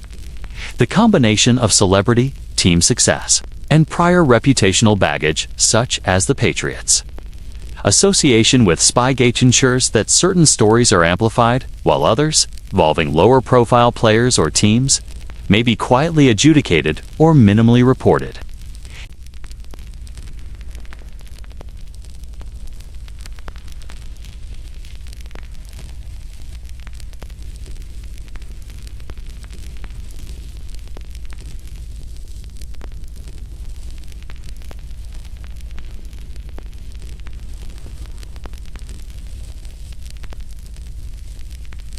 Deflategate, with its combination of technical anomaly, superstar involvement, and existing skepticism toward the Patriots, presented a high-stakes scenario in which institutional interest aligned with public fascination. Enforcement, in this context, was not purely about rule compliance, but also about signaling authority, maintaining credibility, and shaping precedent. Inconsistency patterns emerge when one examines which scandals are emphasized and which are minimized. The NFL's history contains numerous infractions involving equipment, on-field conduct, and off-field behavior that did not trigger comparable media amplification or disciplinary action. The selective visibility of Deflategate illustrates how some stories are magnified due to narrative suitability, media interest, and perceived cultural resonance.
Cultural resonance also determines selective emphasis.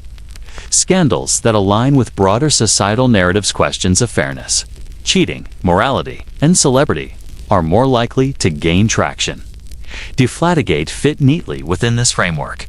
The notion of a star athlete allegedly bending rules at the highest stakes of competition resonates with pre-existing moral archetypes, audience expectations, and media storytelling conventions.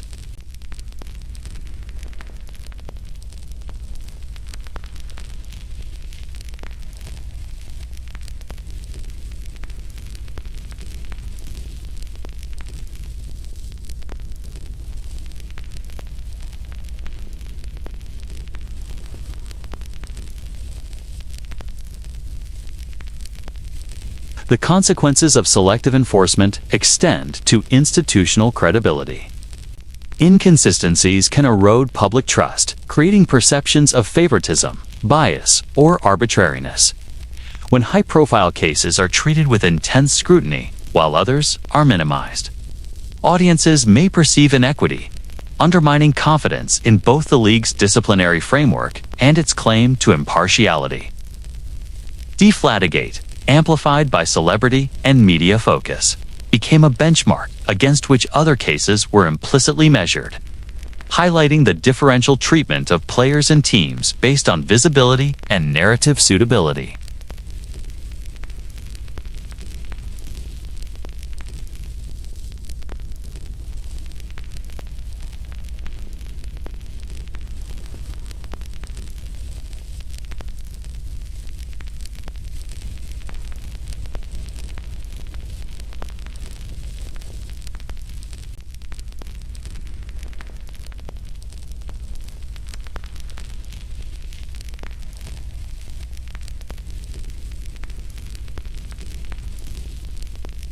Enforcement, therefore, operates as a mechanism of both punishment and behavioral calibration, with selective emphasis guiding institutional and individual actions. The phenomenon also raises questions about fairness and the appearance of impartiality. While the rules themselves may be consistent, the visibility, intensity, and framing of enforcement are clearly influenced by extrinsic factors such as celebrity, media interest, and cultural resonance. Deflategate exemplifies how narrative salience can determine the perceived severity of infractions, demonstrating that selective enforcement is as much about social, cultural, and economic considerations as it is about compliance with codified rules.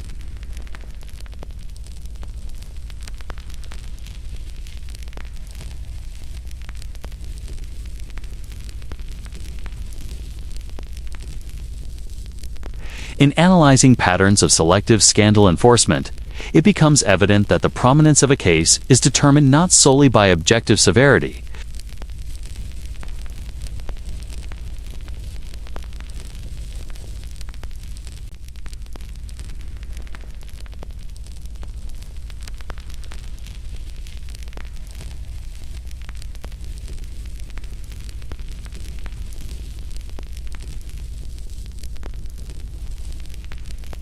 The result is an uneven landscape in which moral judgment, media visibility, and institutional enforcement intersect to shape collective understanding of fairness, authority, and accountability.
questions of intent, moral judgment, and institutional authority lingered, leaving a gap between athletic triumph and ethical closure. In this sense, Deflategate presents a case of redemption without resolution, a scenario in which success on the field could not entirely erase the moral ambiguity and public debate that had enveloped the scandal. Brady's return was immediate and dramatic. After serving his suspension, he resumed his role as starting quarterback for the New England Patriots, leading the team through regular season challenges and playoff pressure with characteristic precision and resilience. Each throw, completion, and touchdown became both a demonstration of skill and an implicit rebuttal to critics. In statistical terms, his performance was near peak, maintaining efficiency ratings, yardage, and touchdown metrics that confirmed his status among the sport's elite. On the field, Brady appeared unshaken by the controversy, a figure whose physical execution and strategic command transcended the narrative of wrongdoing. Yet, performance alone could not settle the broader questions posed by the scandal. Fans, analysts, and commentators continued to debate whether underinflated footballs had influenced outcomes, whether the league had acted appropriately in enforcing discipline, and whether Brady's silence and legal challenges constituted moral or strategic choices.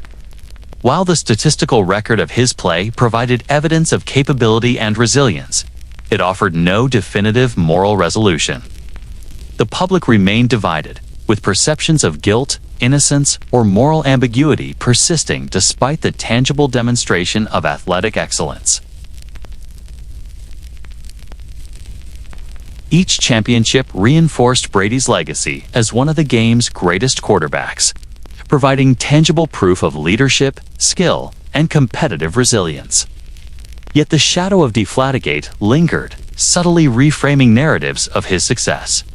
Commentators and fans alike revisited the controversy in the context of wins, questioning whether the suspension, fines, and procedural challenges had altered perceptions of his accomplishments.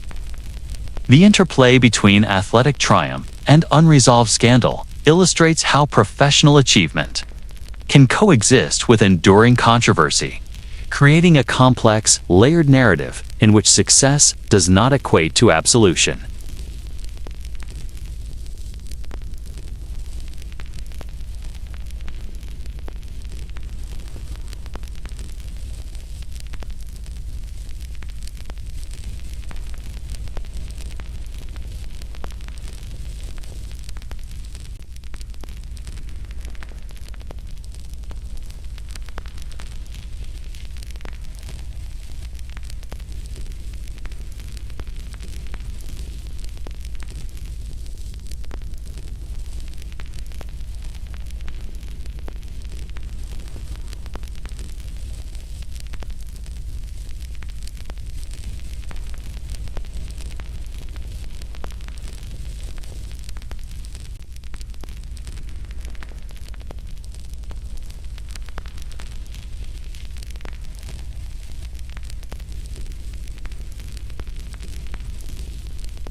Public perception of redemption was similarly fragmented.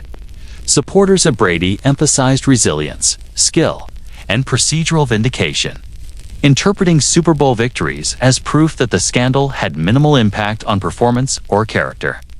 Critics focused on procedural irregularities, the optics of legal strategy, and lingering questions about intent, framing his continued success as overshadowed by unresolved moral ambiguity.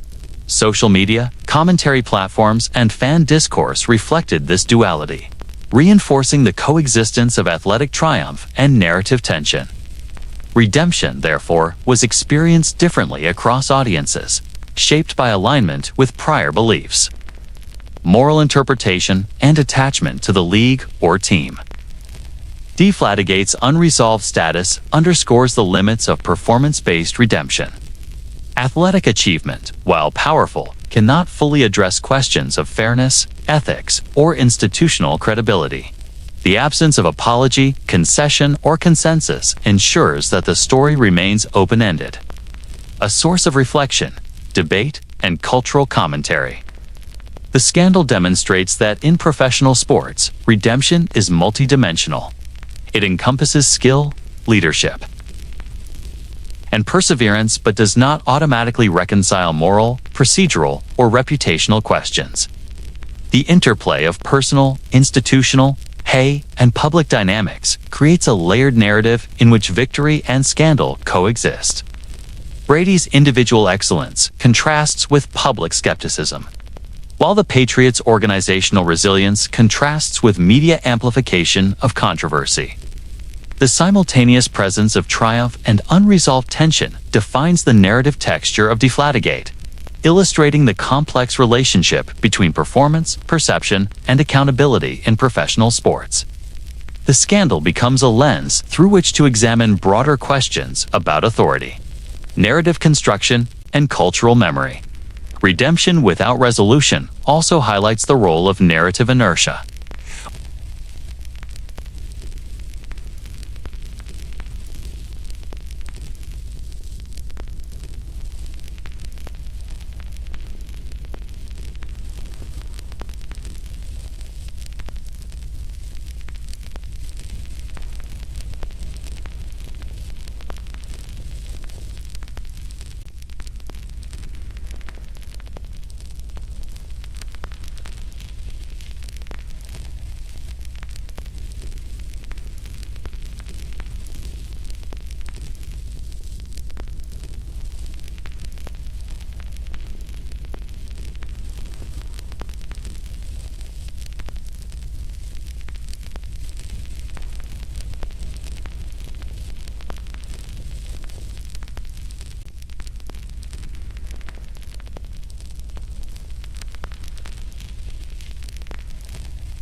Experts in fluid dynamics and thermodynamics were consulted to analyze the potential effects of temperature and environmental conditions on ball pressure.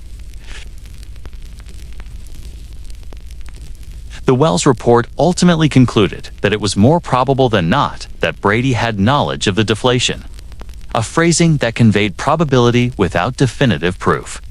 Subsequent scientific review highlighted both the limitations and ambiguities of the initial findings. Independent researchers examined variables such as the ideal gas law, material elasticity, and pre-game handling procedures. Their conclusions emphasized that natural temperature fluctuations could account for significant reductions in pressure, making it plausible that some or all underinflation could be explained without intentional interference.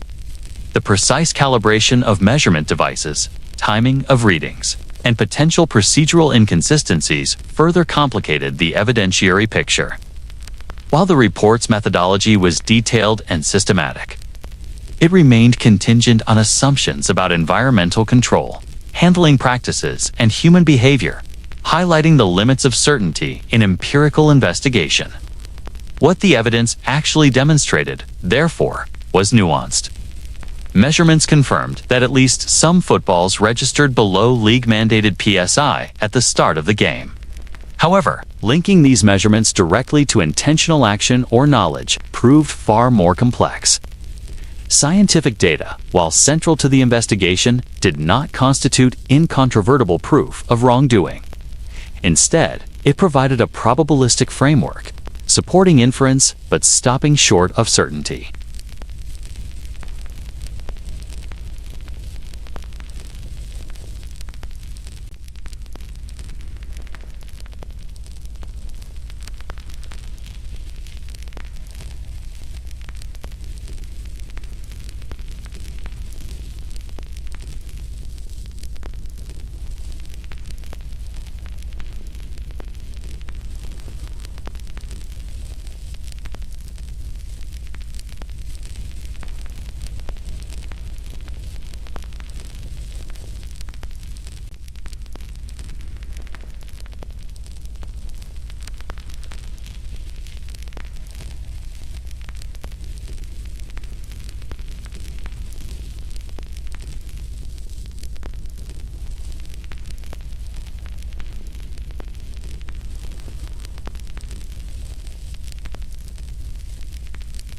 Moreover, the translation of evidence into disciplinary action highlighted the subjective dimension of authority.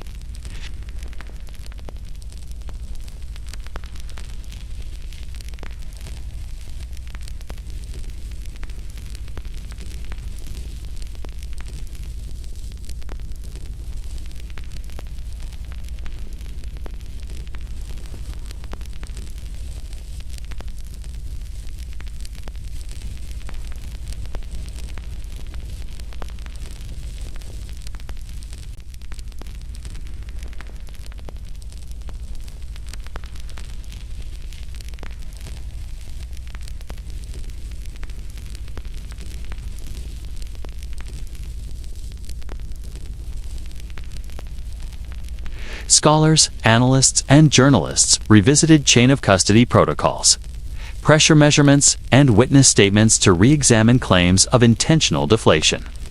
Many concluded that while deviations existed, the evidence was insufficient to conclusively prove deliberate wrongdoing by Brady.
Ultimately, the retrospective view clarifies the central tension of Deflategate. The evidence showed that underinflated footballs were present.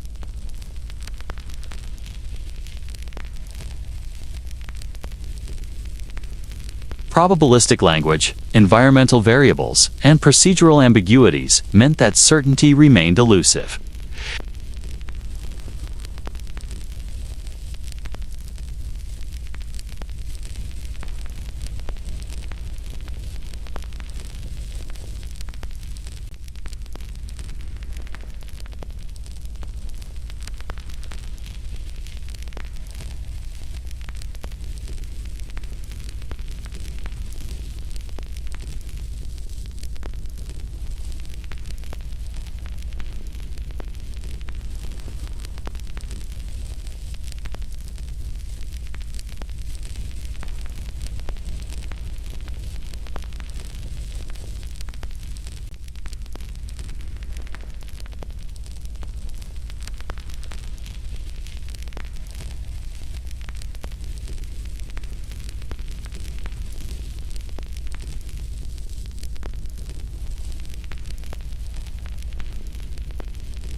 In examining what the evidence actually showed, it becomes clear that Deflategate was both a story about measurable irregularities and a study in interpretation, inference, and perception.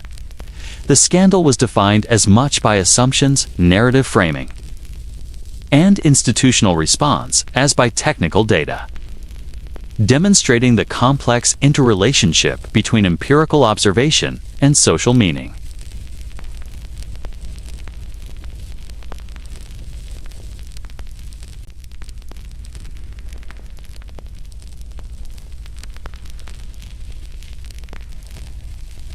As the fervor surrounding Deflategate gradually subsided, a curious phenomenon emerged: quiet corrections.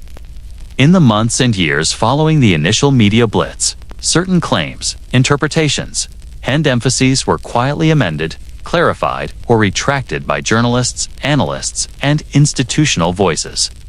Yet these adjustments rarely received the prominence or attention of the original reporting. The loudest narratives, initially framed in moral absolutes and dramatic certainty, had already cemented themselves in public consciousness. Corrections, nuanced explanations, and technical clarifications existed, but they were largely backgrounded, overshadowed by the cultural and emotional momentum generated during the height of the scandal. This phenomenon illustrates how narratives, once amplified, can persist independent of factual correction, leaving enduring imprints on memory, reputation, and public understanding.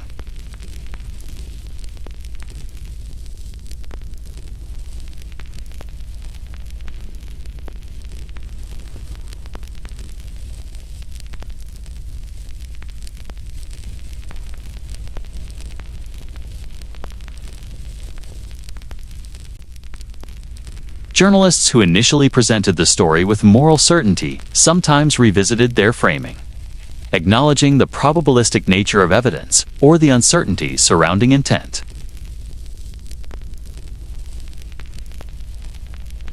Social media had already propagated, simplified, dramatized interpretations. Headlines had circulated that equated underinflation with deliberate cheating. Talk shows had rehearsed moral condemnations.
and the league's handling of the incident with misconduct, despite evidence that might mitigate or contextualize the original claims. In this way, narrative salience overpowered technical truth, shaping cultural memory in ways that procedural review alone could not counterbalance. Memory freeze also affected institutional accountability. The league, media, and investigative bodies were aware of emerging critiques, alternative analyses, and reinterpretations of evidence. Yet the mechanisms for recalibration, public statements, revised reports, or amplified discussion were minimal. Organizational inertia, combined with media economics, ensured that once a moral narrative had achieved saturation, it remained largely unchallenged in the broader consciousness.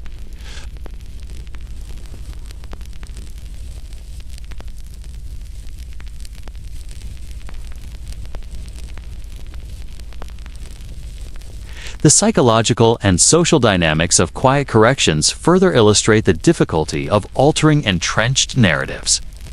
Cognitive biases such as confirmation bias and anchoring contribute to the persistence of first impressions. Fans, commentators, and casual observers had already anchored their perceptions on initial reports.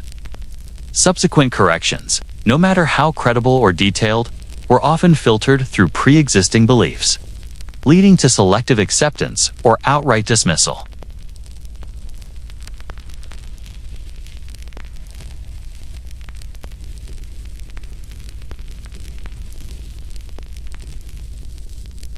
This process underscores a critical tension in modern sports journalism: the tension between attention-driven reporting and truth correction.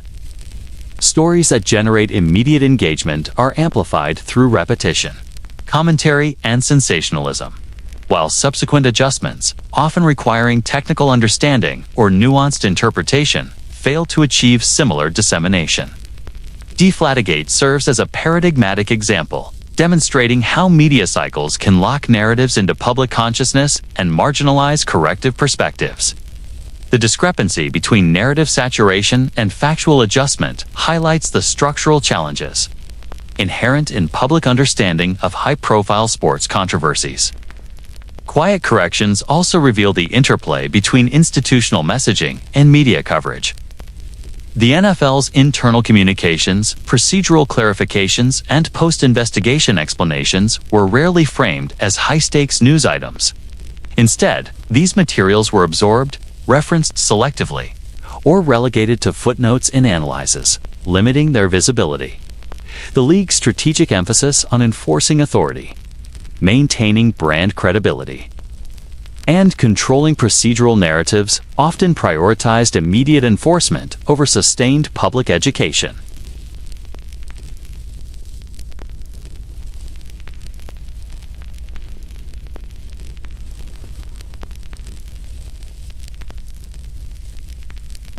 The effect on cultural memory is profound. Deflategate, as initially reported, achieved symbolic significance that corrections could not erase.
Ultimately, the quiet corrections phase of Deflategate illustrates a defining characteristic of high-profile sports controversies: the difficulty of reconciling empirical refinement with cultural perception.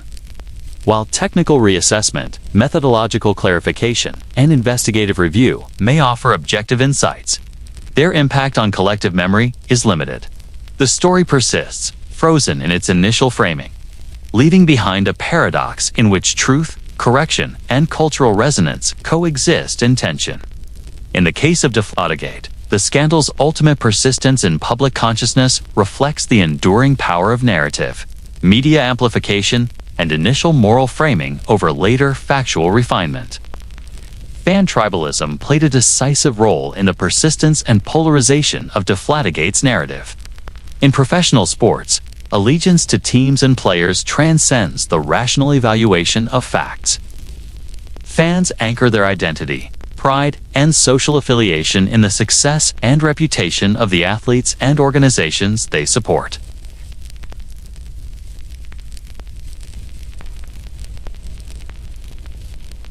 And propagation of information, creating a landscape in which belief often outweighed evidence and emotional investment eclipsed technical or procedural nuance. The scandal became a lens through which fans expressed loyalty, outrage, or moral judgment, illustrating the centrality of identity in mediating perception of high-profile controversies.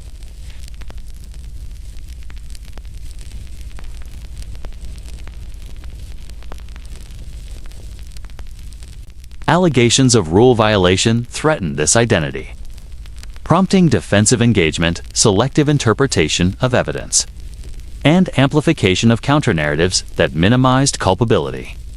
Fans highlighted environmental explanations for football pressure deviations, emphasized statistical performance, and questioned the legitimacy of disciplinary authority. In many cases, interpretation of technical details was secondary to the preservation of identity and the defense of a symbolic figure.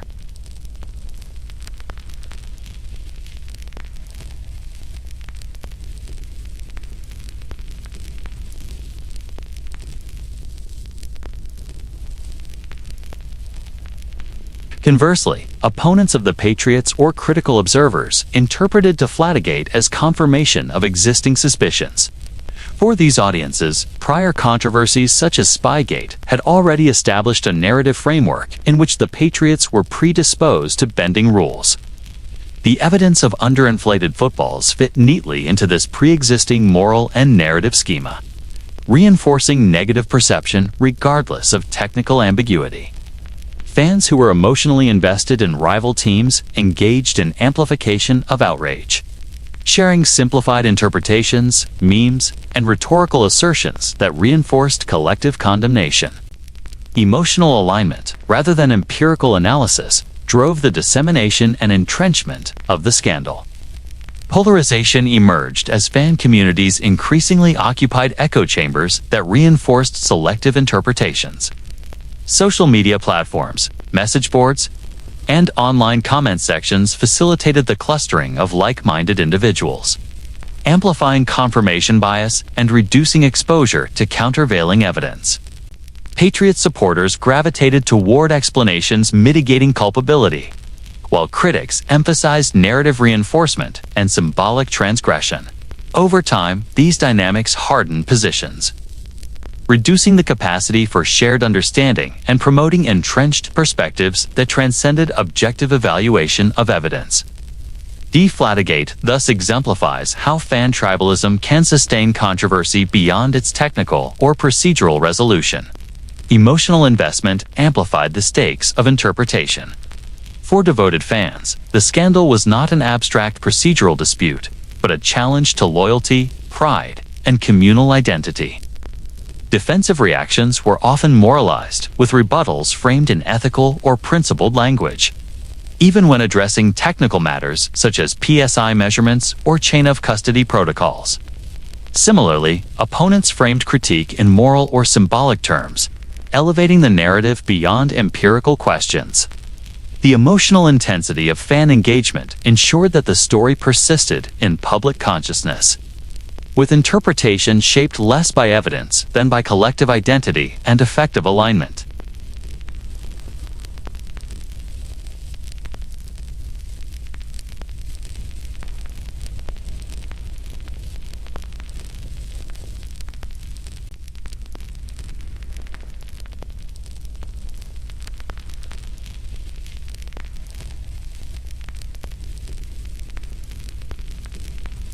Allegations such as those in Deflategate represent perceived attacks on collective identity, eliciting motivated reasoning, selective attention, and biased assimilation of information. These cognitive tendencies explain why evidence-based corrections, procedural clarifications, and expert analyses often fail to shift entrenched beliefs. Media coverage both reflected and reinforced fan tribalism. Reporting often catered to audience alignment, framing narratives to resonate with specific emotional and social investments. Commentary, opinion, and analysis frequently employed language and framing strategies that validated pre-existing beliefs, whether to affirm loyalty or sanction opposition.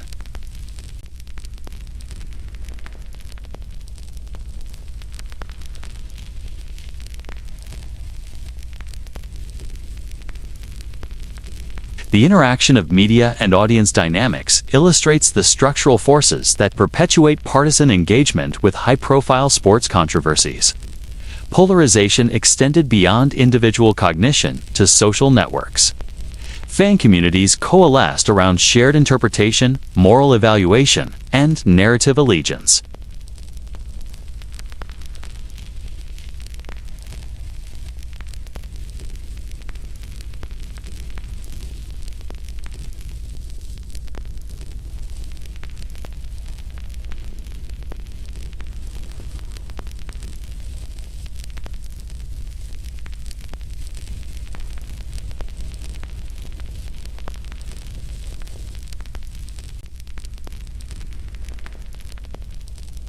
The consequences of tribalism in the Deflategate context were multifaceted.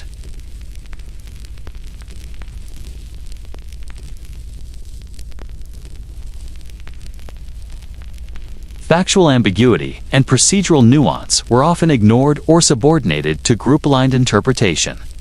Institutional authority, legal processes, and scientific evidence were filtered through lenses of loyalty and opposition, shaping both perception and discourse. The scandal became a case study in how identity and emotion mediate engagement with controversy, revealing the structural influence of tribal allegiance on collective understanding.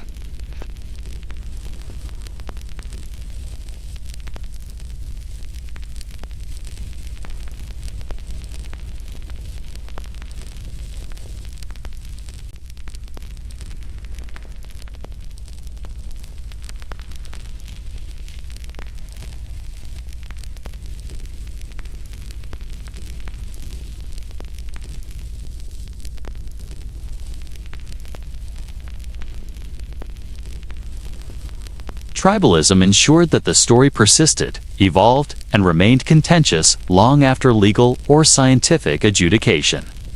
By examining identity over facts, emotional investment, and polarization, it becomes clear that fan tribalism is a central force in contemporary sports controversies.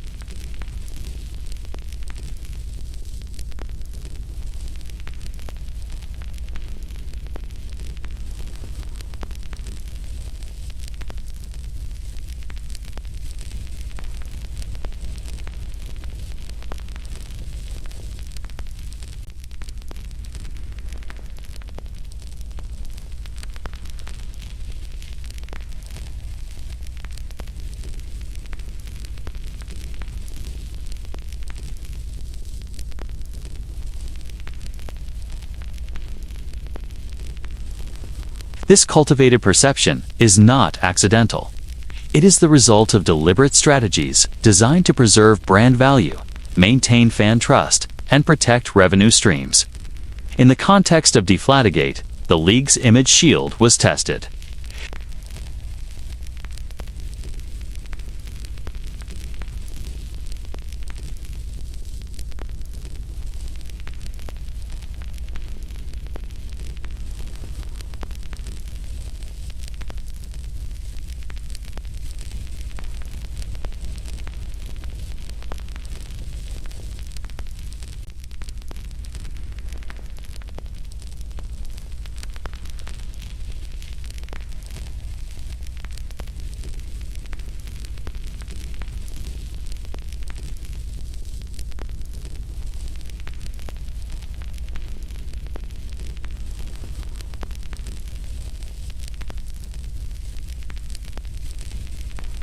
any perception of institutional weakness, inconsistent enforcement, or moral compromise could erode confidence, provoke criticism, and diminish engagement.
The image shield, while largely effective in sustaining market confidence, could not entirely eliminate doubt. The league's management of media coverage exemplified strategic narrative control. Communication with networks, coordinated press releases, and selective engagement with commentators shaped the conversation around the scandal.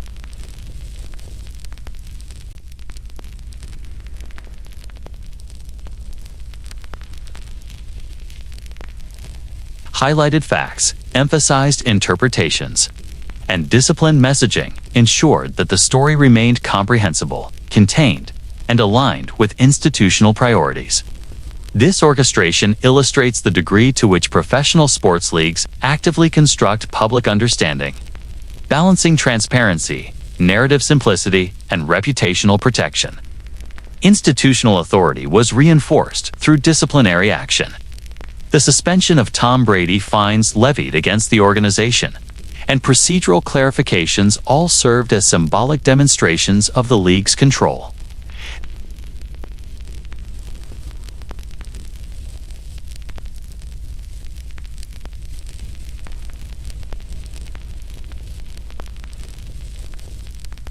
Authority, in this context, was performative as well as substantive. Visible enforcement reassured stakeholders, mitigated criticism, and projected strength even amidst ongoing uncertainty regarding intent or causality. The effectiveness of the image shield relied on alignment between legal, media, and cultural mechanisms. Legal arbitration, investigative reporting, and public communication converged to produce a cohesive narrative framework. Each domain contributed to a managed perception of control, reinforcing the impression that the league was capable, principled, and impartial. Discrepancies or failures in any single domain risked undermining the overall strategy, highlighting the fragility of reputational management and the complexity of orchestrating public trust in high-profile controversies.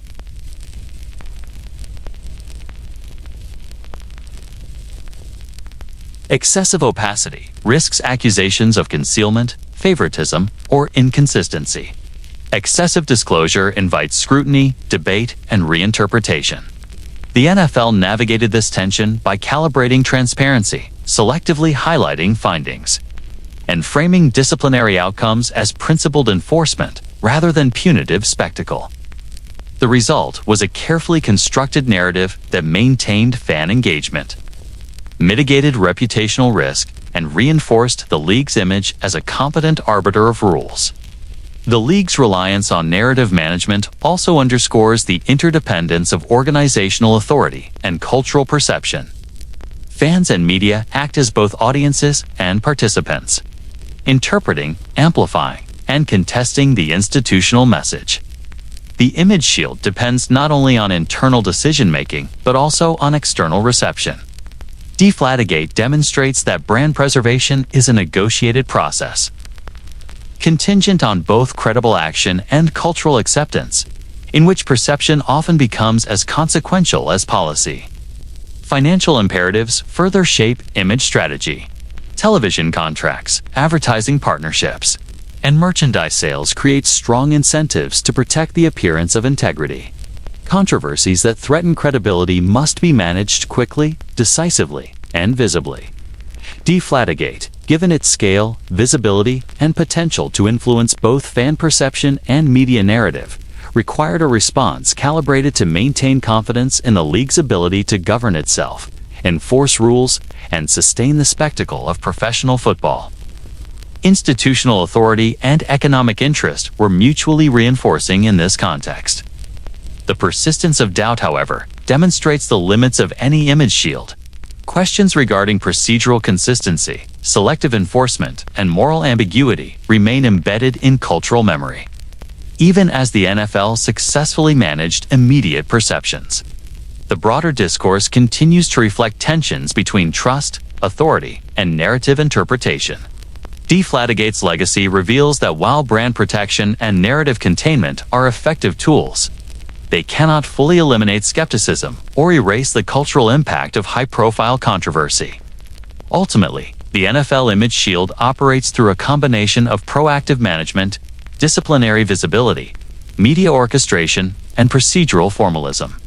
It is a tool designed to sustain trust, mitigate risk, and reinforce credibility in the face of potential scandal. Deflategate illustrates both the power and the limits of this shield, effective in managing immediate perception, yet incomplete in resolving moral ambiguity, institutional critique, or public debate. The case serves as a study in how professional sports leagues navigate the delicate intersection of authority, narrative, and cultural expectation. By examining brand preservation tactics, narrative containment strategies, and the risk of trust erosion, it becomes evident that the NFL's image shield is a critical instrument for maintaining authority and credibility.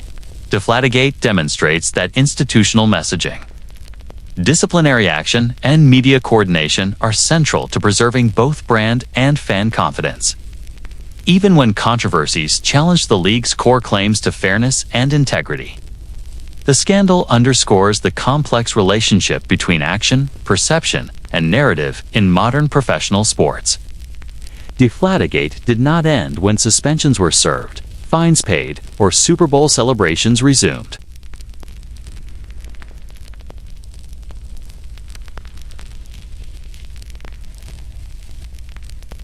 The scandal revealed a repeatable pattern: the rapid construction of moral narratives, the centralization of investigative authority, the amplification of media cycles, and the subtle interplay between evidence, assumption, and public perception.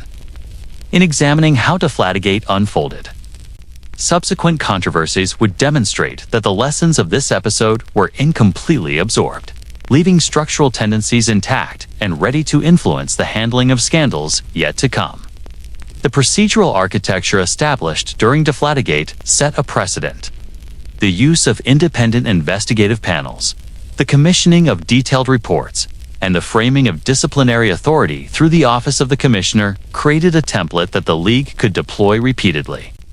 When future controversies arose, whether involving player conduct, equipment, tampering, or administrative infractions, the NFL could invoke the same structures, signaling that a process existed to preserve fairness, enforce rules, and demonstrate control.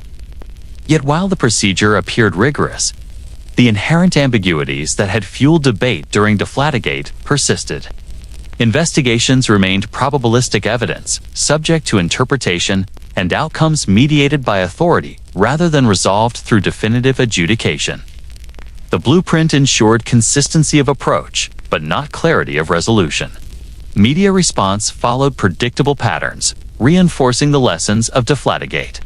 Journalistic cycles of rapid reporting, headline escalation, and moral framing became standard practice, with early leaks and incomplete information shaping narratives before technical or procedural review could be completed.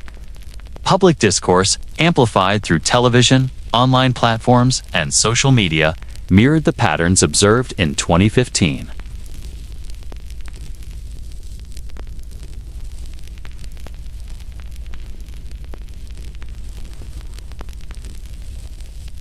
In this sense, Deflategate was not only a procedural template, but also a media template, demonstrating how storytelling, repetition, and emotion could dominate technical certainty.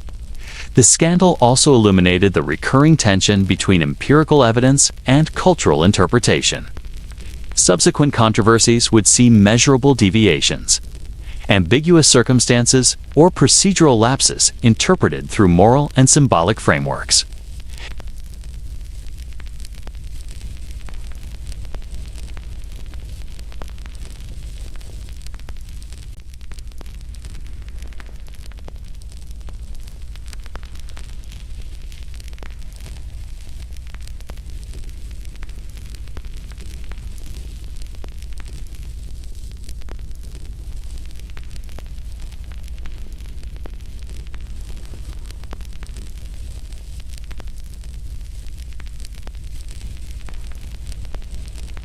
Patterns of institutional response remain strikingly consistent. The league, anticipating scrutiny, deployed strategies of controlled communication, disciplinary signaling, and procedural formalism.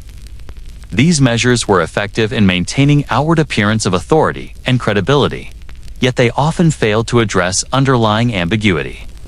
Deflategate's blueprint demonstrated that the appearance of decisiveness could be as influential as the substance of decision, shaping both fan perception and media coverage.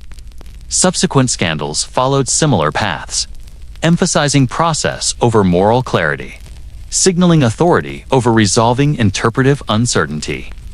The template proved resilient precisely because it leveraged cultural expectations about fairness, authority, and performance. Fan and media behavior continued to mirror the patterns established during Deflategate. Tribalism, emotional investment, and identity-driven interpretation dominated response. Audiences had learned to anchor belief in pre-existing loyalties, selectively assimilate evidence, and engage in polarized discourse. Media cycles, influenced by the dynamics of engagement and attention, perpetuated the amplification of initial narratives, often marginalizing nuance or correction. Future controversies would thus encounter the same social ecosystem, in which story, saturation, tribal interpretation, and emotional resonance dictated the dominant narrative, reinforcing the lessons established in the original scandal.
The blueprint is thus enduring, offering insight into both human and institutional behavior while exposing vulnerabilities that remain unaddressed. In sum, Deflategate stands not only as a singular event in NFL history, but also as a structural precedent.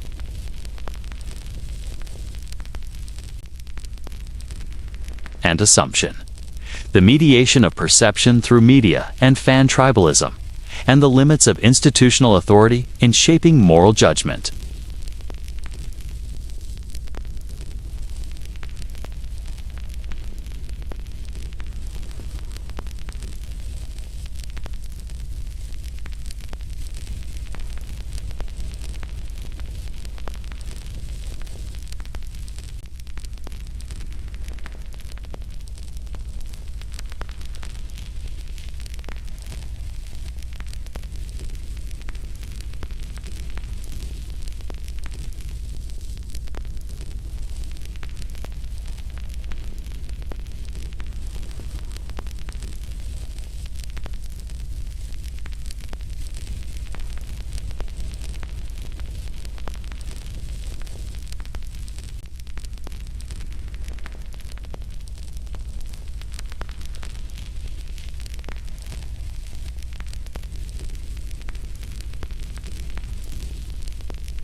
Victory and defeat are now accompanied by parallel contests over meaning, morality, and reputation. The NFL presents itself as a rules-based institution, but Deflategate demonstrated how rules can be interpreted through power rather than clarity. The process mattered more than the outcome, and the appearance of enforcement mattered more than the establishment of truth.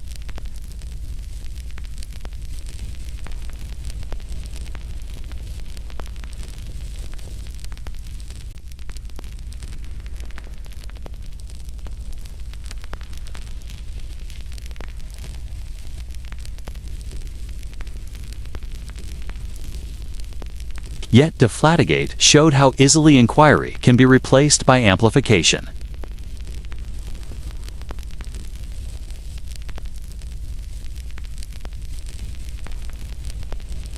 Language such as likely, probable, and more likely than not became shorthand for guilt in public discourse.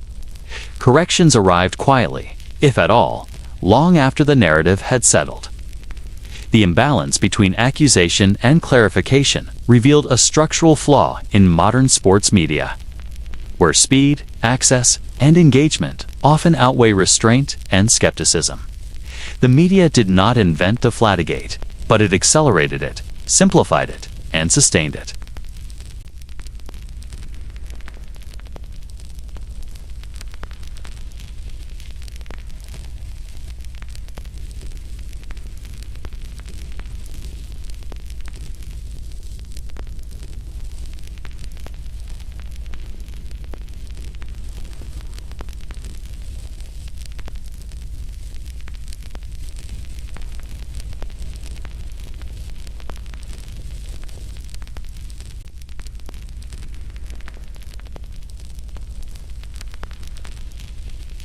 Authority without accountability is perhaps the most enduring lesson.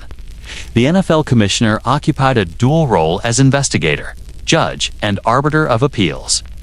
This concentration of power was defended as necessary for efficiency and order. Yet it blurred the boundary between governance and enforcement.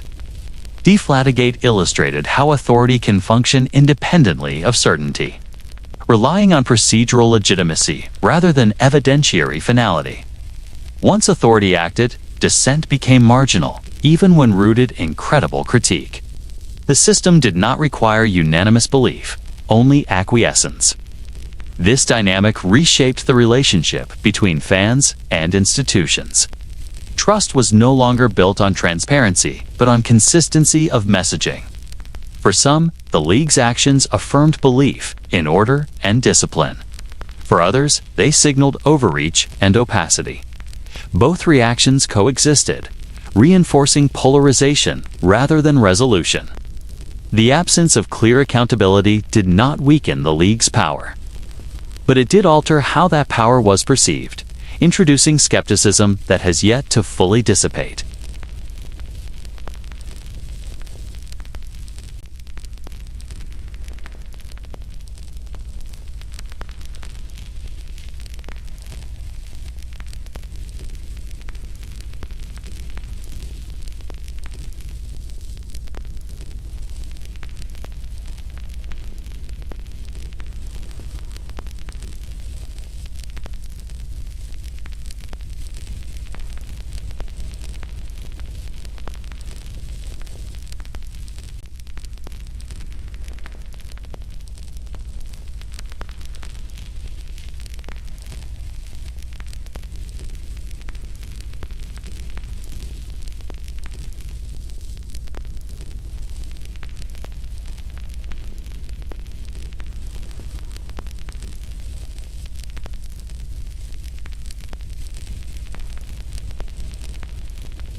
Yet beneath the surface, a quiet recalibration occurred, altering how scandals are perceived, how authority is exercised, and how truth is negotiated.